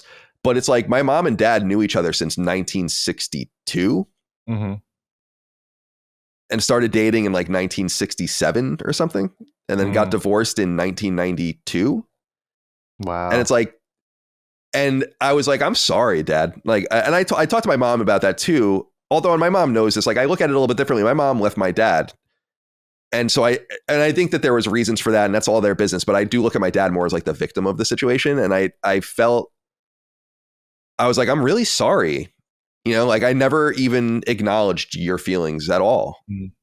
Like not your feelings in the general moment or treating you badly. Not that at all. I never sat and said like, how do you feel? Yeah. And like that kind of loss must have been catastrophic. I'm sorry, go ahead. No, I think because you age into the moment in time in your life when you start thinking of your parents as not like omnipresent people, but just people, people with flaws, people with mistakes, people with feelings. And that's when you start to kind of become a little bit more cognizant of that, right? Totally. Because and you're absolutely right. I feel bad. And it's so shocking to think about it because again, I'm 38, I'll be 39 in October, that my dad and I had a very contentious relationship when I was young. Not after the divorce. Like, I bounced between Long Island and New England for 5 years. I spent my summers and vacations and Christmases on Long Island. And then I went to school in New England with my mom. And then I moved back to Long Island. And when I moved back to Long Island in 1998 full time, and I lived there until 2002, and then I went to college and whatever. My dad and I did not get along for most of that time. And it wasn't like this, like my dad never put a hand on me. It was never like crazy. It was just like we had some real animosity towards each other. And me especially towards him. And I never realized how much pain he must have been in, and how hard it must have been. And that made me sad. And it felt important for me to acknowledge that to my dad. So I did. And I think he appreciated it, but also understood, like you said, like you age into these things. Mhm. And I do give my parents some credit for kind of inoculating me from a lot of the bullshit by having normal relations with each other after it all went down. That's you know? nice. That's lucky. My parents did the same thing too. Yeah. And my parents like are good friends. Like, Mhm. you know, I Yeah. would consider them that. When they see each other, they hug and, you know, kiss each other on the cheek and have good, you know, relations and catch up and all that. And Mhm. and I think like time did heal even those wounds. They're both married to longtime partners. They're moved on and like kind of healed in that way. But it's so funny how it runs the gamut of experience to something that catastrophic, because I was thinking, and you know, you have like, it's not an intrusive thought, but you think, I'm like, what if Michael left me? And like, how would that feel compared to how it felt not being or breaking up or being broken up with the other relationships I've been in? Mhm. And I was like, that would be a new level of pain, right? Mhm. Mhm. But I think each level of pain has been compounded over time, which is so funny because I've only had, it's funny, Micah was saying she's only been with, you know, in 3 relationships. Really, I've only been in what I would consider 5. Mhm. Like my high school girlfriend, who I'm still friends with, my college girlfriend, who I haven't talked to in 15 years, my girlfriend after college, who I grew up with actually, and we started dating after college. I haven't talked to her since 2015 probably. And then my last girlfriend. So that's 4. And then 5 would be Micah. So I don't have, I dated girls and whatever in between there, but I was never like a womanizer or anything like that. I don't have what the kids call a high body count. I hate that. I hate that term. It makes me cringe. It's gross. I fucking hate it. Yeah. It's first of all, it's like no one's business anyway. Like, why are we even talking about these things? Exactly. Yeah. And it's disgusting, you know? It is. It's not proud to have a high one. And such a crass way to describe your lovers, you know? Right. Yeah, no, that's perfectly put. But I think when I think about heartbreak, I think about just a few different things. Like, ironically, one of my earliest experience with what I would consider heartbreak was someone who I didn't even date. When I was in 11th grade, there was this girl who I went to school with, you know, all throughout those years, who was like one of the pretty popular girls. And I wasn't like unpopular. I just was like, whatever, you know, it's just whatever. And just somewhere in the ether, I had no real connections or whatever. I think I was kind of not teased as much as I probably should have been because my older sister, Allie, was very popular. And like the little brothers and sisters of her friends were all like my contemporaries. In fact, I remember one of them who he died. Unfortunately, his name was Matt. We all called him Spanky. He came up to me when I was in 9th grade and he was in 12th grade. He was in 11th grade actually. And he's like, no one's going to fuck with you. Whatever. And I'm like, thanks, man. Because we went to a pretty rough school. And so I was just kind of going through the motions and whatever. And then in 11th grade, I had literal chemistry, like chemistry class and my lab partner was like this pretty popular girl. And she liked me. Like it was weird. Like she really liked me. And I couldn't fucking believe it. Like she was very flirtatious with me and all this. So we would talk on the phone and like it was happening. And I always think, I think about that still to this day. I'm like, it's so weird. There were these rumors that were started about me talking to some other girl or whatever that weren't true. And she was like, she cut me off. She's totally cut me off and like, didn't talk to me ever again. And I was like, totally, I was like, I was fucking out of my mind, like for a few days. And I think this was in 10th grade or 11th grade. Yeah. And that was actually like my first experience being like, wow, that was really horrifying. And I was so mad because I'm feeling it right now, man. Jesus. Because it was so sad because I was like so into her and I couldn't believe it. And it wasn't what the rumor was not true. That was the thing that really annoyed me the most. It wasn't like I deserved it or like it was some piece of ironic justice. That's what really, that stuck with me for a long time because I was like, I almost dated like one of the most popular girls. That would have just been an interesting thing because I was nowhere near that level. I don't know what that was all about. High school, you're young. That's your entire fucking world, right? And that's why a lot of people, like, even when I was 17 and I broke up with the girl, like I felt like my world fall apart because I was like, this is my entire world. This high school girl. This is like the zenith. This girl, you know? Yeah, it was, dude. I remember it so well. Like it is actually I think it happened in early 2001. So it was like the months leading into 9/11. That was my 9/11. I was about to say that. It's like, And then when 9/11 happened, you're like, yeah, but that girl though, you know. the reality with my high school girlfriend though that I dated otherwise, we remained friends, but I really broke up with her, and I went away to college, and she stayed on Long Island, and she didn't do anything wrong. She's a perfectly nice person. She's got 3 kids. And she's married. What scares the shit out of me is that her oldest daughter's in college. So I was like, oh my. I go on Instagram once in a while and scroll through. I don't really naturally use Instagram. I hate to say, it's like I'm a very visual person really, but and I saw that she like went away and I was like, whoa, like what does that mean for how old I am? Like, and how long ago we were even dating? It's so strange. So there was no heartache there for me. My college girlfriend absolutely destroyed me. Now I think this was an important. I'm sorry. How'd you deal with it? Oh, go ahead though. Yeah. Oh yeah, I was gonna say. Well, I think this was an important lesson for me in many ways. It actually, for better or worse, I think, really materialized like what I felt like my outlook needed to be, because I was infatuated with this girl, like in terms of nothing weird like stalkerish. That's not what I mean. It's like I really loved her. Like I was absolutely over the moon for this girl, but I was so young, and I think that was setting me up for disaster. And she and I had our ups and downs, and I haven't talked to her in forever. I think I've said in the past that like she and I broke up over the phone after we had both moved away. Like we broke up when during like at the end of college, and then we were kind of still like seeing each other and talking, and then we talked on the phone where we were just like, we really shouldn't do this anymore, and like we need to stay away from each other. That was like kind of like we can't continue to just drop in and utilize that like connection that we have with each other anymore. And so we really did cut each other off, and that was 15 years ago. And I don't know anything really about her since then. But that was like that wasn't so much. I was like kind of accepting at that point, because we had already gone through all of our drama when we were in college, and we really just didn't fully like cut the rope until later. And that was really more my own fault.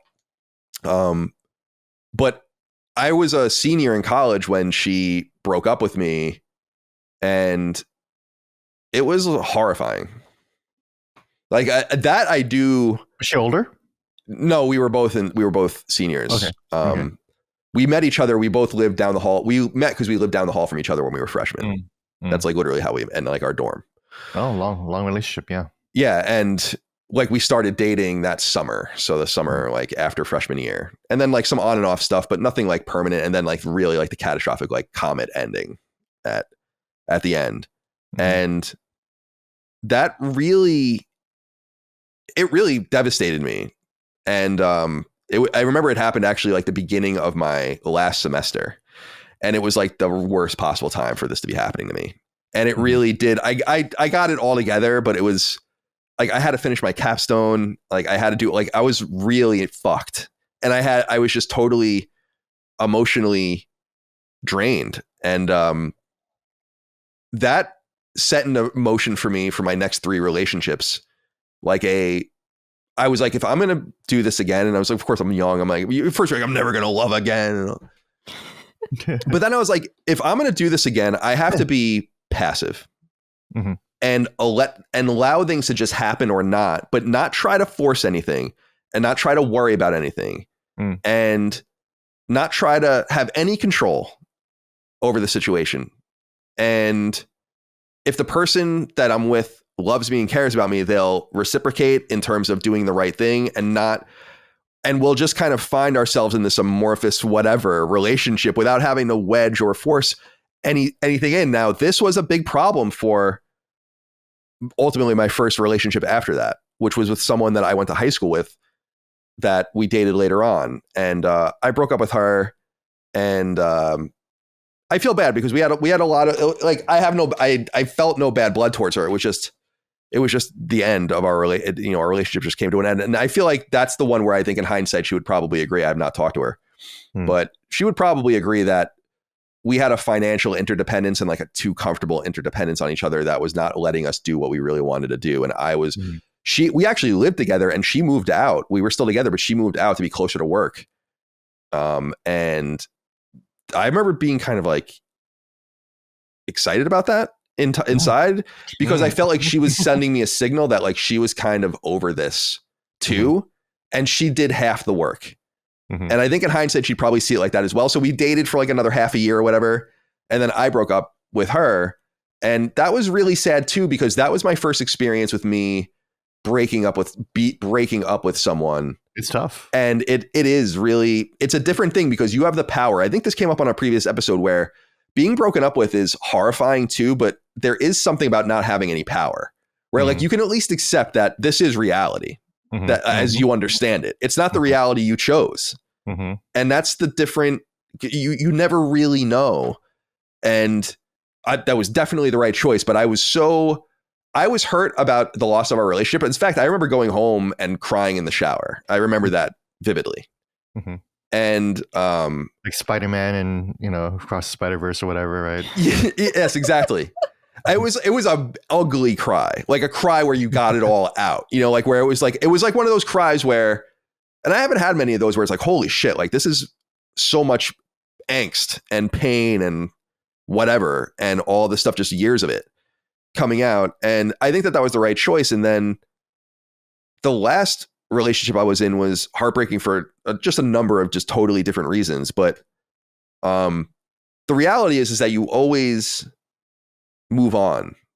I think that there is, and that's why I brought up my dad. Like, I think there's levels of moving on. Like, I'm not sure my dad moved on after 10 years. Like, he dated people and it was like, but he was probably still in a lot of pain because they had that long history.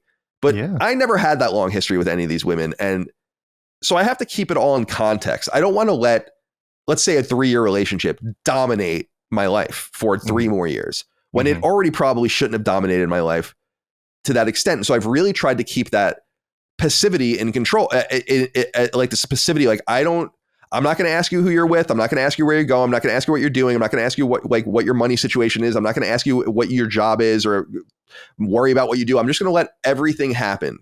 And just inertially, we're going to move forward.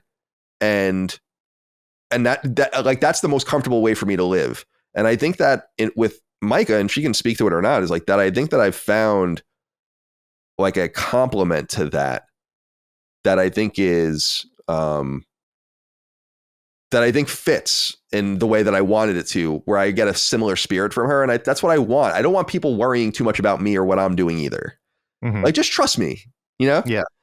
Don't, when I look into your eyes and say like, I'm not going to do anything like untoward, don't worry about it. I mean it. And test it, but don't worry about it. And try to just kind of set that cadence, you know, with all things in life. And I think everyone's just more happy that way, but it opens you up to a greater devastation, I think, as well. Yeah. Because you just assume everyone is kind of, living by the same set of rules, but everyone interprets them differently. And I found that in all of those relationships since then, that the interpretation of that passivity has come with its own consequences. See, I wish I could be passive, and I wanted to. That it's something that I think I've achieved that. You know, it was hard for me in the past though, because the girls that I was in relationships were quote unquote trifling, to say the least. One of my girlfriends. So this is in Hawaii, right? And I'm like, again, I'm well known in Hawaii. You couldn't cheat on me in Hawaii. You could not. So when they did cheat on me, I would always hear about it. Because I got fucking eyes and ears everywhere, man. You know, you're getting coffee with that person. Like the KGB. The barista is texting me already with your location. You know, like you don't even have, this is before you can turn on your location. I had people everywhere reporting back to me your whereabouts. I didn't plan it this way. This wasn't a network of like gene spies to like check up on my girl or whatever like that. It would just be like, hey, dude, I see your girl here with this other dude or whatever like that. I'll be like, all right, thanks for letting me know. So it would fuck with me all the time, you know? And it was true. It was always true. It was never paranoia. It always turned out to be true that they were cheating on me. So that sucked. I don't know how to deal with getting cheated on. You know, actually, you do know how to deal with it. You just know that it wasn't going to work out. Like she was trifling. And you should not be with that person anymore. Yeah, that is the worst for sure. Yeah. And that was an early experience for me too, the first time. And it's like, I don't know, man. It is a unique sort of pain that I think amplifies things for a little while, but even that goes away. And Even that goes away. Yeah. And that's why I think what you're saying is so powerful, that I'm so bummed. I hear a lot of people DM me. I don't know why people are so comfortable DMing me the things that they DM me, but they do. And I appreciate it. And sometimes I write back. I used to write back to everyone, but I've stopped doing that because I think it encourages too much of like not a friendly relationship, but I don't want to give people the wrong impression that we're like buddies. Yeah. Like because I can't monitor that on that level. So I don't even want to pretend. But you don't want to be a Colin Ballinger, you know? Right. Yes. And ended Is up that the ukulele lady? Yeah. It's a ukulele apology. Okay. She got too comfortable with her fans, and she was saying, "Hey, you got a nice ass," and it's like, why don't say that to a 15-year-old boy? Yeah, you can't. Yeah, it would be so much worse if the sexes were reversed too, which is why it really magnifies. Well, that's why you got to write a song about how you don't diddle kids. Yeah, you don't, like Frank on Always Sunny in Philadelphia. Yes. We don't. What is it like? We are diddling we kids. Don't diddle kids. No good diddling kids. Yeah. I was so excited, by the way, when I learned just yesterday that there are new episodes of Sunny that I haven't seen yet. Because I was like, oh my God, that's so exciting. I didn't know that. I didn't know that you didn't know about it, because I was just waiting for the season. Because I saw a scene, like scenes of it go around all the time, and I just click on it because I always assume I seen it. And then I'm like, I've never seen this. This, like, I don't know what this is. And then I put two and two together. But what was I saying? I don't even remember what I was saying. About the fan. Yeah. So like people write in about just the craziest shit. I sometimes think that people just trust that I'm not going to talk about their stuff and might respond, but at least they just message out and say things. And there's like a lot of pain out there and a lot of loneliness, which I get, and a lot of discontent, which I totally get all of it, man. I mean, economic despair. I don't know. It feels and I just always try to give people the advice when I respond to just feel it. Like, don't try to escape it. That I think is a mistake too. Like, really sit with it and feel it for a while and go through it and just get it out, man. Like, you gotta just let it go. And then have the ugly cry in the shower, right? Yeah, exactly. And put one foot in front of the other and just start turning the switches back on. That's all you got to do. But you got to just give yourself time. Because sometimes I feel like people are too hard on themselves, where it's like, dude, that's a pretty big loss, or that's a big thing. You might want to sit with that for a moment. You don't want to go and be in another relationship or go to Vegas or do whatever. Like, you could do that. That will make you feel good in the moment. It's not going to do anything for you long term. So I don't know what, you might as well just begin the healing quicker, you know? Yeah, don't make the mistake I did, which was, like I said, like, go to Vegas, or like, I've been in so many rebound relationships, and they always end up horribly because we know what they're doing, what they're there for. That's it. I'm just trying to fill a gap, a void in my life, you know. We're filling gaps, all right. Oh yeah, hell yeah, we are. and distract myself from it, you know. One thing I found helpful is that I would always ask myself, what do I miss about what am I upset about, right? And a lot of times the answer was, I just miss the routine, especially if it was just someone that I was living with or spending a lot of time with. Like, when you spend so much time, especially like even like it's a situation when you're living with someone, right? I was thinking about this when you brought it up, Micah. When you live with somebody, that's like 99% of your life. So when you break up with them, it's really a disruption of routine. So is that what you're missing? You know, then think about finding a new routine, you know, because you will find it sooner or later. And that's why, like a lot of young men feel, again, that's why I talk about like how in high school, you just feel like that's your whole world, but that's a lie that you tell yourself, because it's not, you know. The older you get, the more you realize that, you know, that's why the adage of there's always plenty of fish in the sea, because that's true. Like, the older you get, it doesn't matter. You see how big the world is, and you see how there wasn't any hope for the one, because it's a false lie it's a false dream that you tell yourself, you know. It's not true. Which way, Western man?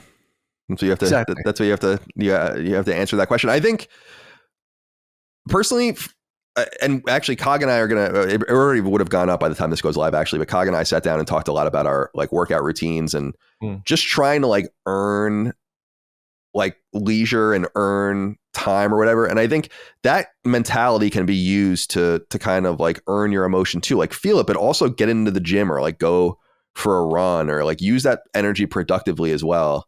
Because I've always found that really works for me too. But yeah, man, I hopefully, I mean, I don't want to tempt fate, but hopefully I've kind of seen my last heartbreak at this point.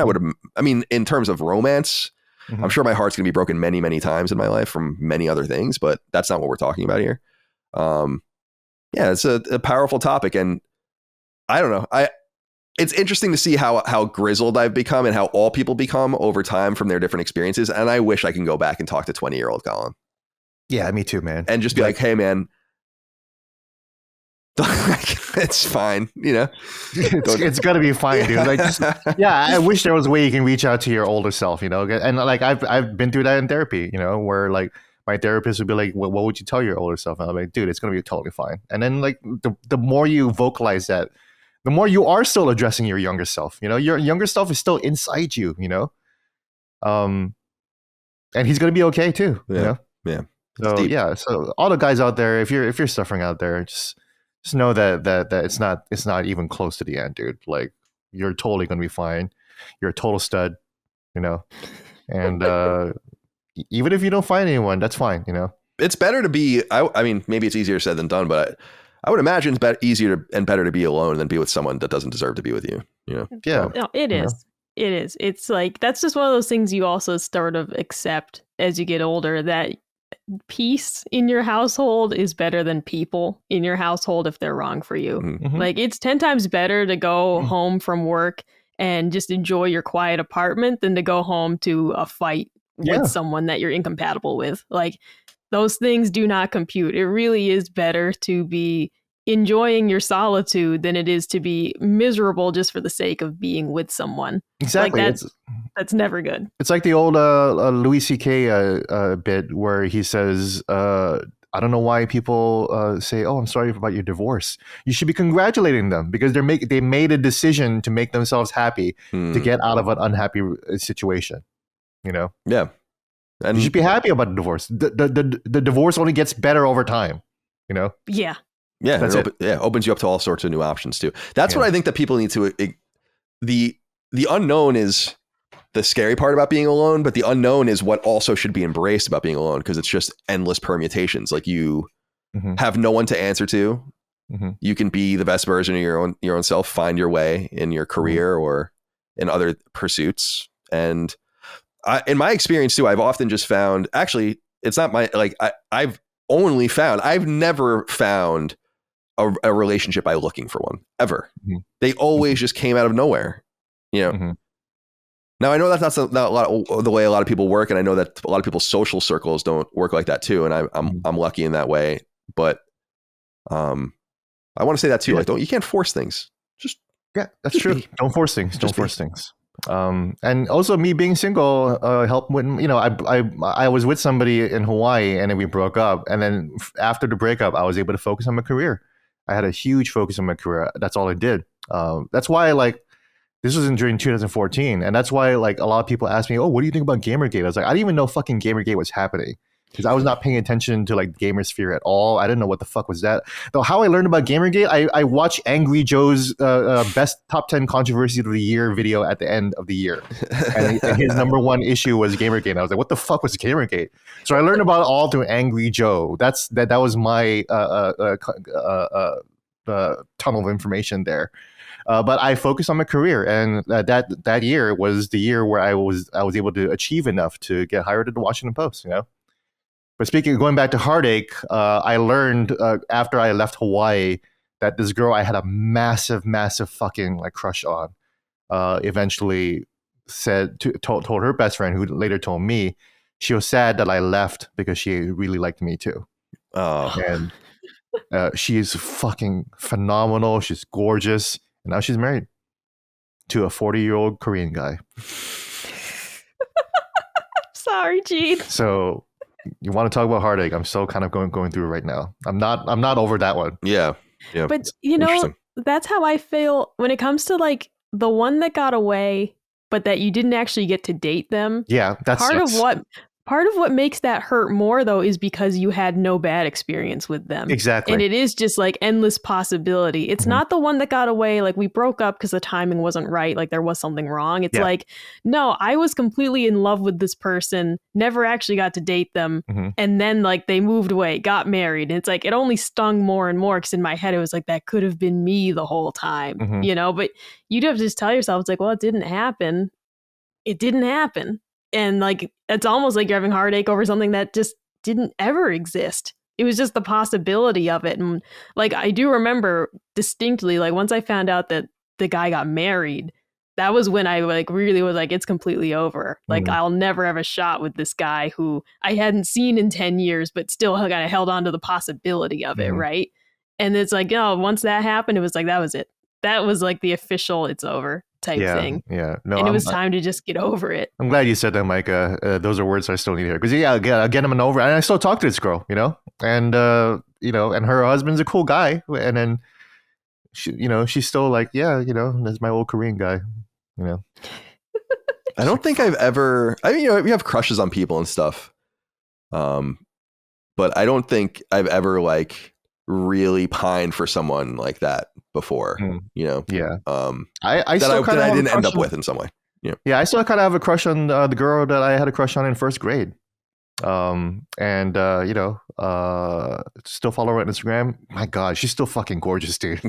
Like she's still as pretty as she was in first grade, and it sucks. It sucks. I was like you did not fall off. Time treated you so well. Like, she's posting bikini pictures. I'm like, dude, you look so fucking hot as a 42-year-old. It's crazy, you know? What the fuck? Oh, anyways, my goodness. Yeah. All right. Let's end with this last topic here. I wanted to ask you guys about this.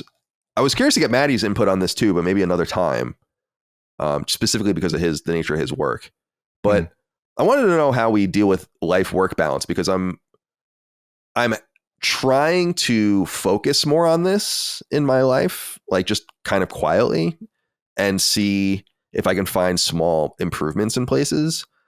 I think I've become so conditioned as what I guess you would term an entrepreneur, or just like someone who works for themselves, that because I think that maybe freelancers would feel, I felt like this when I was a freelancer too. So for many years, I felt like this. I don't know what my boundaries are. I have no boundaries for work. And in some ways, I have no boundaries for expectations of work, although that's really changed a lot since I've owned my own company. I was much more aggressive about that when I was working for other people, ironically, where it's like, why aren't we writing about this at fucking midnight? When I was at IGN or whatever. And so I would just do it myself. And I wanted to know like how you manage to turn things off, and if you're able to do that, and if you keep parameters in your own life and rules in your own life, because I'm not jealous of blue collar work for many different reasons, not for the money reason, because they make good money, a lot of these guys, but for the reason of it's really hard work. It's technical. I'm not good at that kind of shit. I don't want to do that kind of stuff. But there's one thing that you hear a lot about blue collar workers and people that kind of use their hands.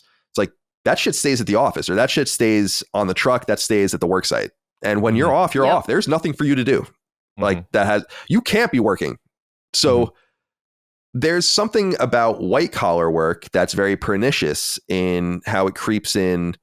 And it's not better or worse. Again, I'm not saying that at all, but how it creeps into your life and becomes so accessible because we all work with these general use computers, and we have phones and all the different things that remote work, the revolution of remote work over the pandemic and everything, I think really proved this as well. And what I've realized is that I really need to erect better parameters around myself to just turn my mind off. Like I've wondered, because I really do feel this way. Like I really do think that I love this move that's going on, although I think it's never going to happen in America. That would be amazing if it did. But for the 4-day, 32-hour work week, I'm like, yeah, that's fucking dope. Like we should totally do that. And I think about that on one hand, and I'm like, why wouldn't you think about doing that for yourself? Like, why are you always making exceptions for yourself and not, and you want to take good care? And like, I always tell everyone that works for us, it would be preferable if everyone worked as little as possible. Like, I'm not one of these slave driving people. I try to be quite the opposite, maybe to a fault, and maybe that even leaves me vulnerable to some stuff. But generally speaking, it's like I don't know what NFL coach it was where they're like, we don't want, we want volunteers. I think it was Mike Tomlin, where it's like you want volunteers. And so the way you do that is by treating everyone like men and women and with respect and all the things that come along with that. But I've never really regarded myself as in that fray, and I don't know why. And so I'm trying to just focus more on the things that I can do. One of the things that I did was to just not be on Discord. I don't know if that's permanent, but I'm getting pretty comfortable with it being permanent, just because I feel like it's such a massive distraction that sucks me into a bunch of things that I don't want to be involved in when I'm not working. And there are just other ways to get in touch with me, I guess. And the other thing that I'm trying to do is to just really avoid recording on weekends, although it's hard to do that sometimes too. And these are very modest parameters because I'm often sending emails at midnight and doing all sorts of clerical work and just kind of, it's like I've said, I'm not working like slave, like 60, 70 hour weeks anymore. I'm not. I did when I first started the company, much worse than 60 or 70 hours a week. You would have to probably. Yeah. Like when you're getting everything going, I was doing all the editing myself. Everything was done by myself. But as the company grew and it became the classic American success story, and I don't mean that with any sense of irony, like it really is the classic American success story built from nothing to something. We were able to get more people going, and my workload, Dustin was the first person I hired specifically so I didn't have to work so much. Mm-hmm. And he was huge. And then hiring Ben was so that Dustin didn't have to work so much, and so on and so forth. So we got a system going where we were taking care of everyone. And so I don't want to make it seem like I don't know if you see these TikToks sometimes I see circulating on Twitter where it's like, the life of a fucking airplane salesman or whatever. And he's like, I'm up at 6 a.m. I go to bed at midnight. It's like, no, but the thing that I do is that I'm working. I do a little bit. I do little bits of work all the time. Like there's never a day off. There's never a day where I'm like, I'm not doing any work today. It's like, there's always something to do. That's the thing that's really annoying, is that there's always something to do. Like after this, I have to record and add and edit it. I have to pay everyone because I haven't paid anyone for July yet. And I have to do some clerical emails and stuff and all of that. And then I'm going to go mow the lawn. And then I know when I'm mowing the lawn that I'm going to get a bunch of responses to those emails. So then after I work out and after dinner, I'm going to go sit down tonight and answer those emails and so on and so forth. I don't know how to leave it alone. And so I want to know if you guys experience the same issues. And Gene, we'll go to you first. I'm curious what you are. I was a journalist, and I know that that's really hard work. And so I'm wondering how and that's like really personal ass work too. And I'm wondering how you're able to deal with that. I always think that the conversation around in the video games media about crunch is funny because journalists crunch all the time. What are you talking about? Do you not crunch? Like I said, like why are we doing the story at midnight? Going back to my earlier days as a regular like newspaper like journalist covering crime and everything like that, I had no work-life balance. There were times where I covered cops, right, on Guam and Hawaii. There were many times where I would just be at the bar, fucked up drunk, right, and the cops would call me. I'm like, hey, there was a murder here. And I'm like, fuck. So I just close out my tab and I would drive because again I've been arrested for drunk driving. So I am drunkenly driving to the cops because they called me to come over, and then I would show up. I'd be like, "Gee, were you drinking?" I'm like, "Yeah, it's fucking 1:30 Friday night." And it's like they're like, "Whatever," and then like I would just be at the murder scene, and it would suck but I would need to be there because I'm the cops reporter for the only newspaper in that area, and it was tough. There was a time when I was an assistant editor, the assistant city editor, and all I did was go to work, get off work, get drunk, get high, go to sleep for like 2, 3, 4 hours. You want to talk about bad sleep, Dustin? I know that life for sure. I was only sleeping for 3, 4 hours a night, and then I would just go right back to work, still smelling like alcohol, probably still high, and that was just that. There was no work-life balance. It was just getting fucked up and then working. That's it. That still continued even when I ended up in Hawaii, and I was still working a lot because we're small paper. I really didn't achieve decent work-life balance until I started working at the Washington Post only 8 years ago. And there are enough people. One of the first weeks I started when I was at the Washington Post was there was riots in Baltimore, right? Because this guy died at the back of a cop car. I think his name was Freddie Gray. And then there were riots, and I was like, "Oh my god, there's riots! Like, don't I need to be working?" They were like, "Gene, stand down. You're good.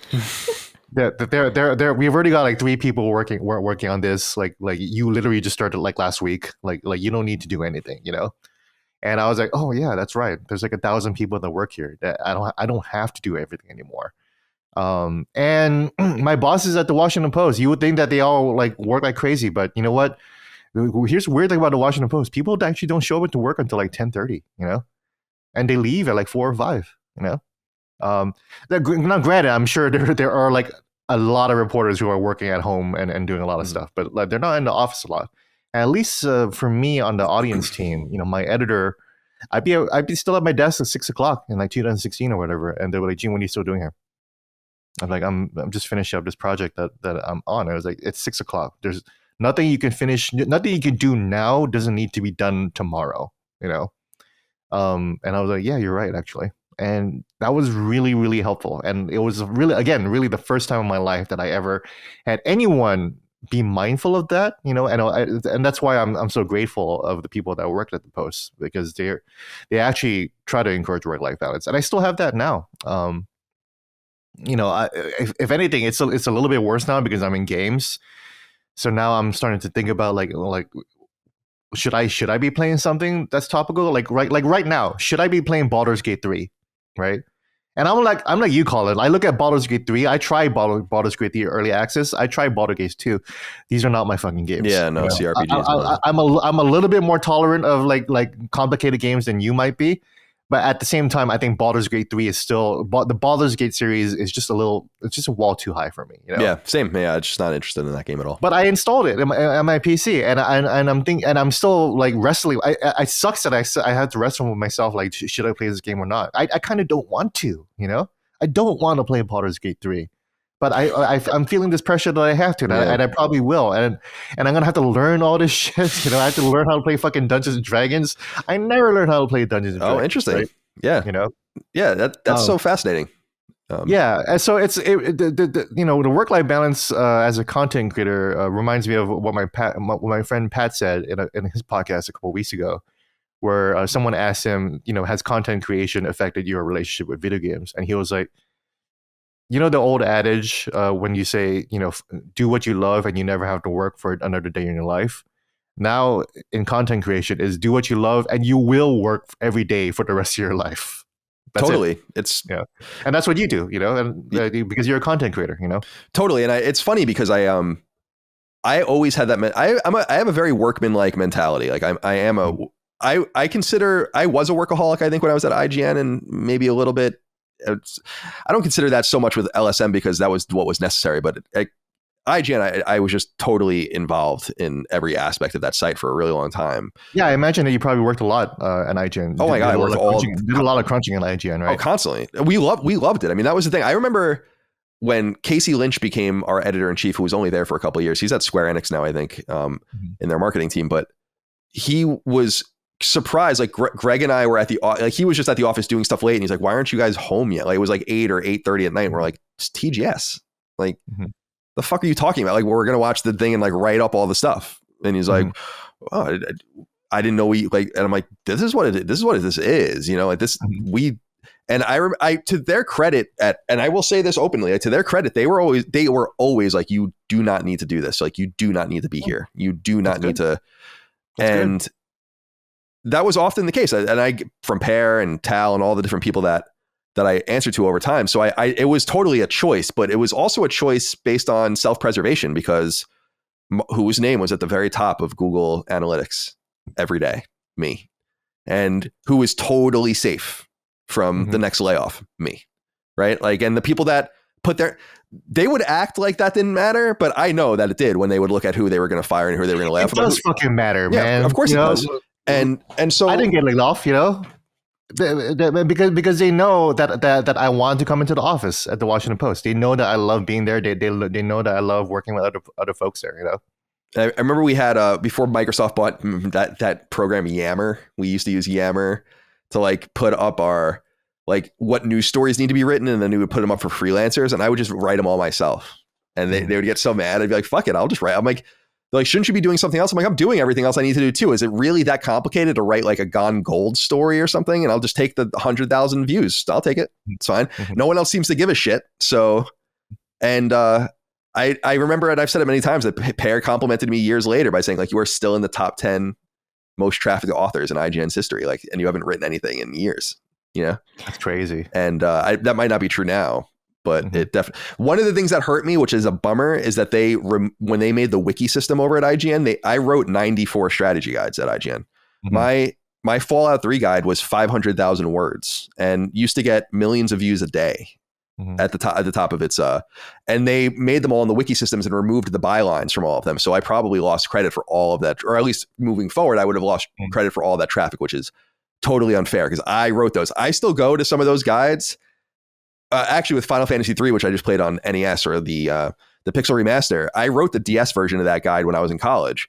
And I went to look up the IGN guide for it. It was turned into a wiki back like 10 years ago. And I went and read it. And I'm like, I wrote this. This is definitely my writing. And that pissed me off, actually. Because I was like, there's no evidence. Like, why am I giving myself advice? We talk about talking to our 20-year-old self. That's you. Yeah, that is literally me. That's 20-year-old self talking to you right now. It's like, this is what you do in Final Fantasy 3, And then, but at the top, it says like edited by like all these different names. And I'm like, you didn't write this shit. I know my writing, So anyway, Micah, let's hear from you. I'm curious how, I've watched you both deal with this well. You do our coordination and you are shopkeep here, which is a big ask because we have a pretty big merch shop going now, much bigger than I had ever anticipated it would become. And that's awesome. Thank you. Laststandmedia.store. But I've seen you keep it successfully delineated, but also I've seen you really fall into the trap of working too much. I try to tell you that things can wait, but I know that that's a feeling you have because you don't like things stacking up or whatever. So what is your experience over time and now with this topic? Yeah, I don't feel like I'm very good at it lately. It certainly is seasonal, such as when we have, a new merch drop and I get like what happened recently. We had our new shirts. I'm very thankful, but we got 200 orders within 3 days.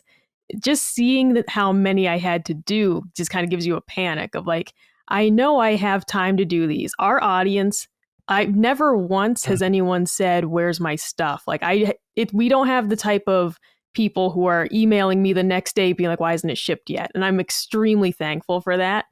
But it's just seeing that you have a pile of 200 orders to do.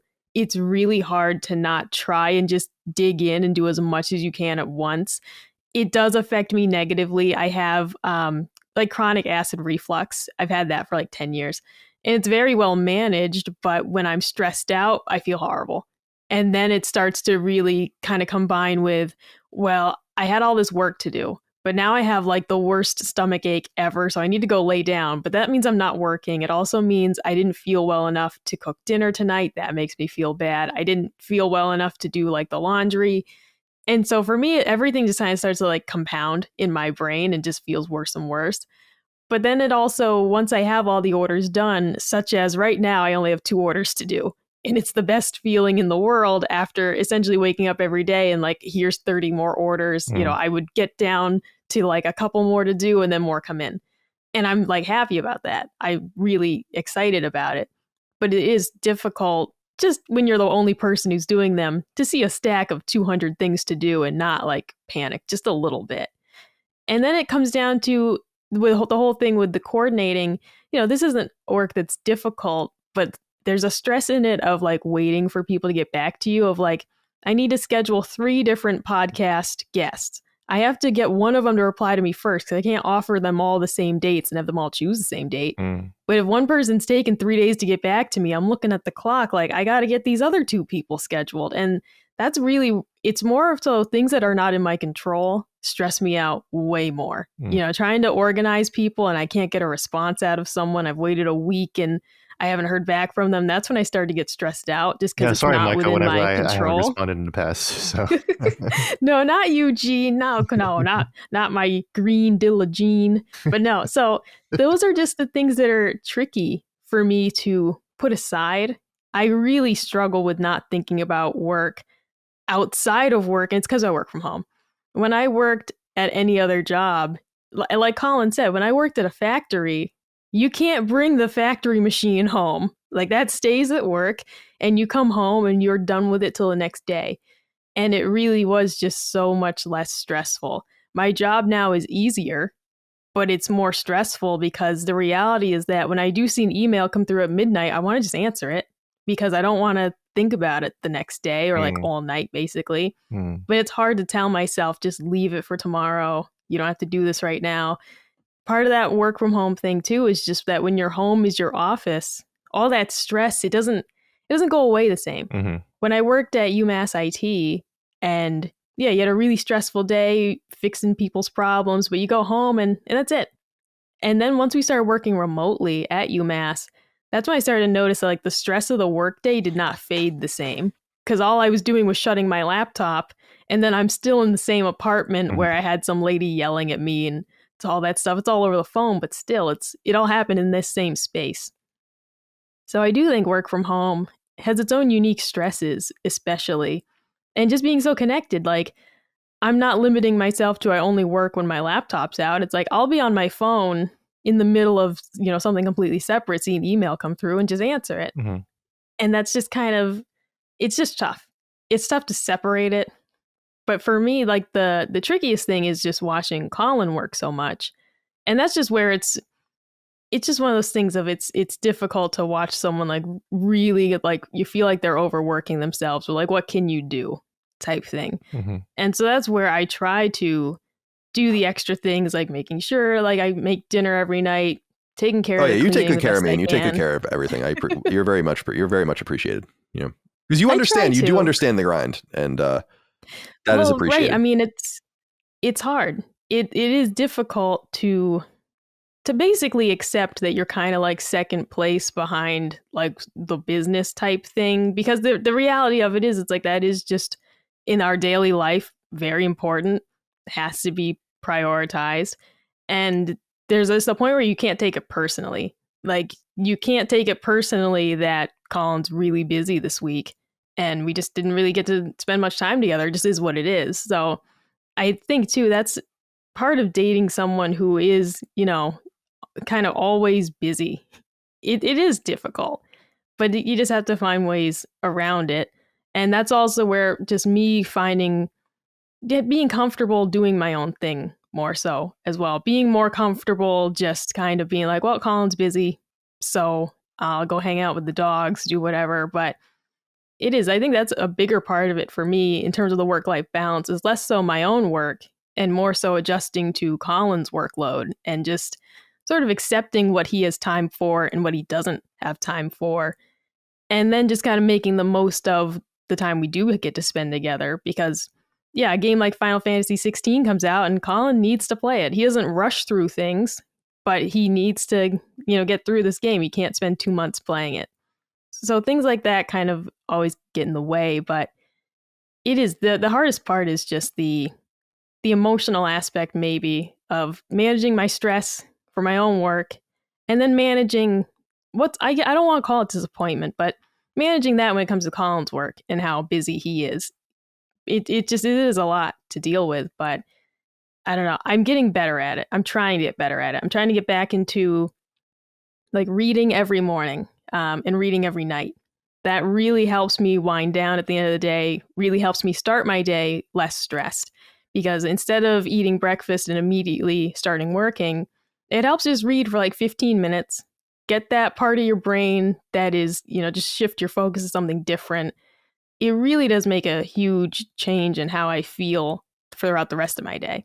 So I'm trying to do things like that and really be proactive about it because I do notice how much it affects me later of I started my day more peacefully. I feel better, as I deal with like work and everything. But it's hard. It's really hard to establish those routines. I have not had like hardly any time to work out recently, as Colin knows. But it's just one of those, I have, for all the orders we got, I've been going to the post office like every single day versus going to the post office like twice a week during slower times. Now I've been going every day of the week. And that is just stacked on top of all the other stuff I have to do. So that's another thing that I really need to be better about. But sometimes it's like, where do you find the time? It's like just stuff always comes up and just, I don't know. But I'm trying. I'm trying, especially with working out. I really want to get back into that. But that's the first thing to fall off of the routine when I'm really busy, and it shouldn't be. But I also just don't know where to fit it into the day. I'm glad you brought up the difficulty of separation of work-life balance at home. That's why I'm not a fan of remote work, even though obviously I think I'm an advocate for people being able to choose what they want. For me personally, I'm not a fan of it because I can't separate work from home if I'm home where the work is, right? Like I need that physical boundary. And so I like having the physical boundary of the space of the office, which is why like our former publisher, Fred Ryan, who just retired last week, was really, really adamant about getting us back into the office, and the union was against that. And I appreciate the union standing up for us, but I personally signed up immediately to go back into the office right away because I could not wait to go back to the office. I need the energy of other people. I need the serendipity of random conversations. You're not going to have brainstorming ideas. There's value in the impromptu idea that you just have, and you can just talk to somebody with that. You can't have that conversation in a Zoom call because a Zoom call will have an agenda and then you're done in 30 minutes. You can't just bounce ideas and jokes off each other because there's an agenda, and you miss that in a physical workspace. So yeah, you're absolutely right. I was not able to really properly set that. I think my work-life balance got worse during that pandemic, and now that I'm back in the office, it just returned to being normal and good again. Yeah, and there's also the facet too, just to say that for some of us, it's a double-edged sword of my work-life balance is a little bit better working from home because I don't have the commute. Mm-hmm. Because, for example, working at UMass IT, depending, when I first started there, it's like my commute was like 45 minutes. At the best, when I moved, it was like 25 minutes. When you're considering adding, for a lot of people, like over an hour a day, just getting to work. Mm-hmm. And that's so much time. But then you have to rationalize it with, well, would I rather have work be completely separate, but I'm spending time getting there? Or do I want to work out of my house and have to have the mental game of trying to block that out? But there's a lot of angles to it. That commute for me was the worst thing. I hated that 45-minute commute. That's true. It was just awful. And I know people have it way worse. I know there's people who commute 2 hours to their job. That's ridiculous. Get another job. Yeah. I would look for another job. I'm fortunate in that I literally live a 12-minute walk away from the Washington. Yeah, that's perfect. Fantastic. It's beautiful. My rent is high, but I'm not paying for cars. I'm not paying for metro. I'm good at getting good exercise every day going to work. That's it. Yeah, I'm not opposed to going into an office if, like, when I was negotiating with IGN, if I was going to stay there before we left to really spin off Kind of Funny, I was going to be editor at large. And one of the things that I really wanted, that's what I really always wanted. And one of the reasons was because I was like, I'm not coming in. Like, I'll come in sometimes, I'll have a desk here, but I'm going to be going and doing things and just kind of doing my own thing. And so if it was an option, I don't mind that, but I can't help but understand the commercial real estate angle of people going back to the office. Like, some of these companies sign 50 and 99-year leases on these buildings, and they are fucked. Yeah, like the Washington Post. Yeah.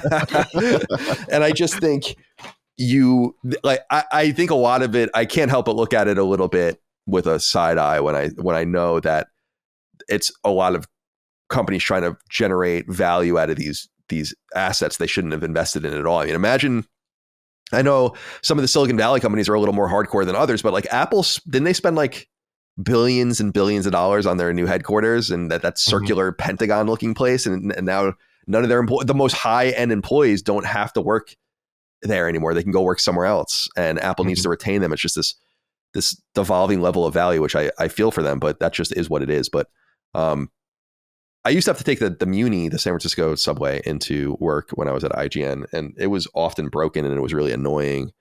But I kind of liked the ride too. I was like reading the news and like reading books and playing Vita or PSP or whatever the case might be. But the funny thing is I haven't worked in an office since 2014. I haven't had a desk in an office since, I guess I had a desk at IGN when we moved in, or at Kind of Funny when we moved into that place, but I didn't really work from there either. So I don't I agree that because there is no office and there's nowhere for us to go, that it makes it hard for us to delineate things. But I also feel like that delineation wouldn't exist even if that space existed for me, because it is all done over the computer and over the internet. So I'm not sealed off from it. And I just think people having the choice, right, like of being in your own space and staying in your own geographic location and all that, and being able to contribute to our network is just more important than forcing everyone together. Because I don't think about it, but I want, like, because I'm not going to do it and I don't want to do it. But I do wonder, like, how would that work? Like, what would I do? I'd have to be like, all right, I guess Dustin's got to move here, or we got to find people that want to work out of Central Virginia if we're going to do this all in person. It's just not, it's not possible. So that pitfall of geography. Unless you find other people in Richmond who just happen to be experts in gaming, analyzing the games industry. Yeah, right? there might be people that are great in this area. I have no idea, but we're not going to find out. So, because we're able to do those things over the internet. But yeah, I just wanted to touch base with you guys on that. And it's interesting to hear, I guess, your own travails with it too. But I thought about it recently too, because I just finished reading John Romero, the creator of Doom's book. I want to get that book. Is it out yet? It's out. Oh, okay, cool. Yeah, I'm going to pick that up. It's really good. And there's a whole section. It's fucking fascinating in terms of how game development was back then. But he was talking about how, obviously they were doing crunch, but it wasn't like they weren't suffering because of it. They crunched because they wanted to. They would wake up early in the morning because they couldn't wait to go back to work, because they were working on motherfucking Doom, And they crunched because there's a chapter where they had a contractor who was supposed to port over Wolfenstein 3D to the Super Nintendo, and that contractor didn't do any of the work, and they were still footed with the responsibility of porting Wolfenstein 3D to the Super Nintendo. But they were working on Doom, but they had to finish it. They had to fulfill this contract, so they crunched for 4 weeks and created Wolfenstein 3D on a console, on a SKU that they never worked on before. They never worked on a Super Nintendo before, but they figured it out and they pushed it out the gate. And they're like, finally, we can go back to doing our actual work, which is finishing Doom. And then they continued to crunch through Doom too. So there's something to be said about, you want to work that hard, Dude, I agree. I mean, I will say that the people that, in my journalist career, the people that tried to keep a very neat parameters around their work schedule and stuff, I had no professional respect for. I was like, I'm going to eat your lunch. And I wouldn't say it to them, obviously, but I knew it and I did. And I think in competitive ecosystems like that, where you're trying to make your bones, it's good to want it. And that's the point. Like, there were half the people there wanted it really bad, and half the people didn't really care. And it showed.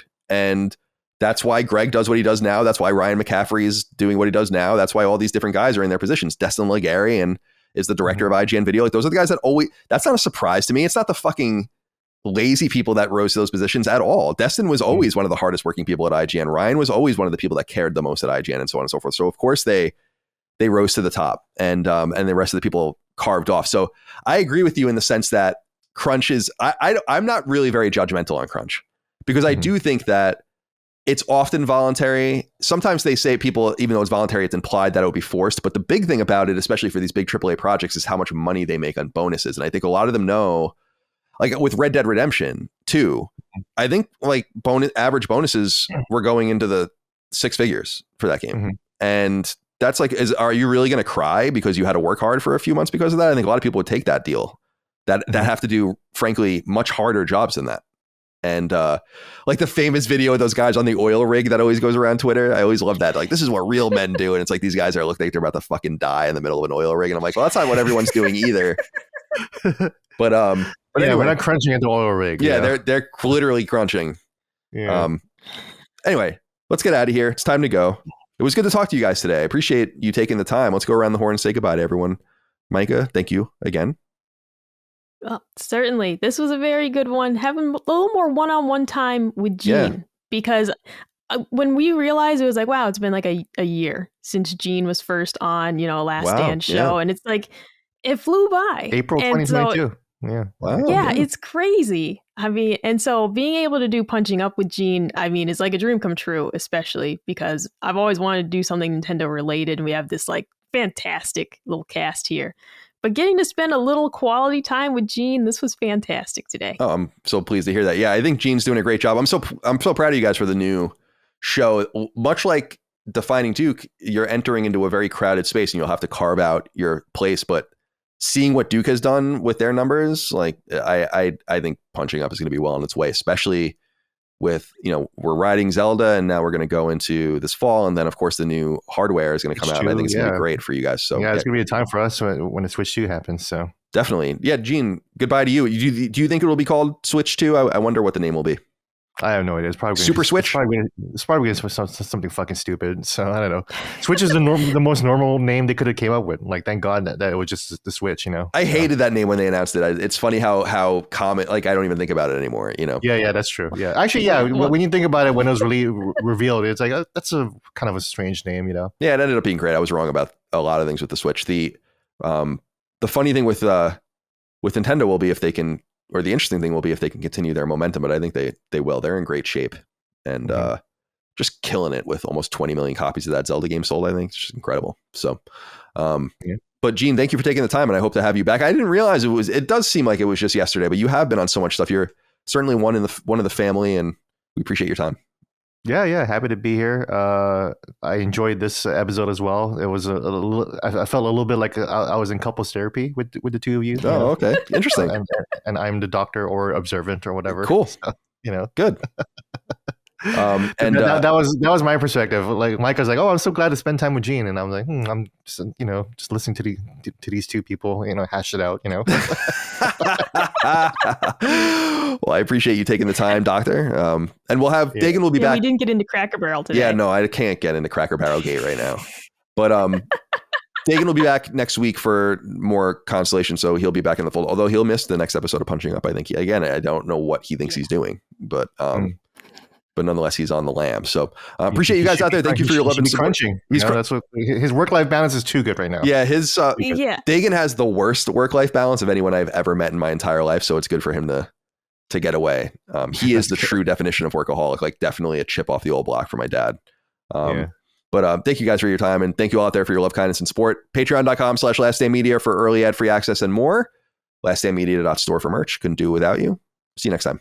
Bye.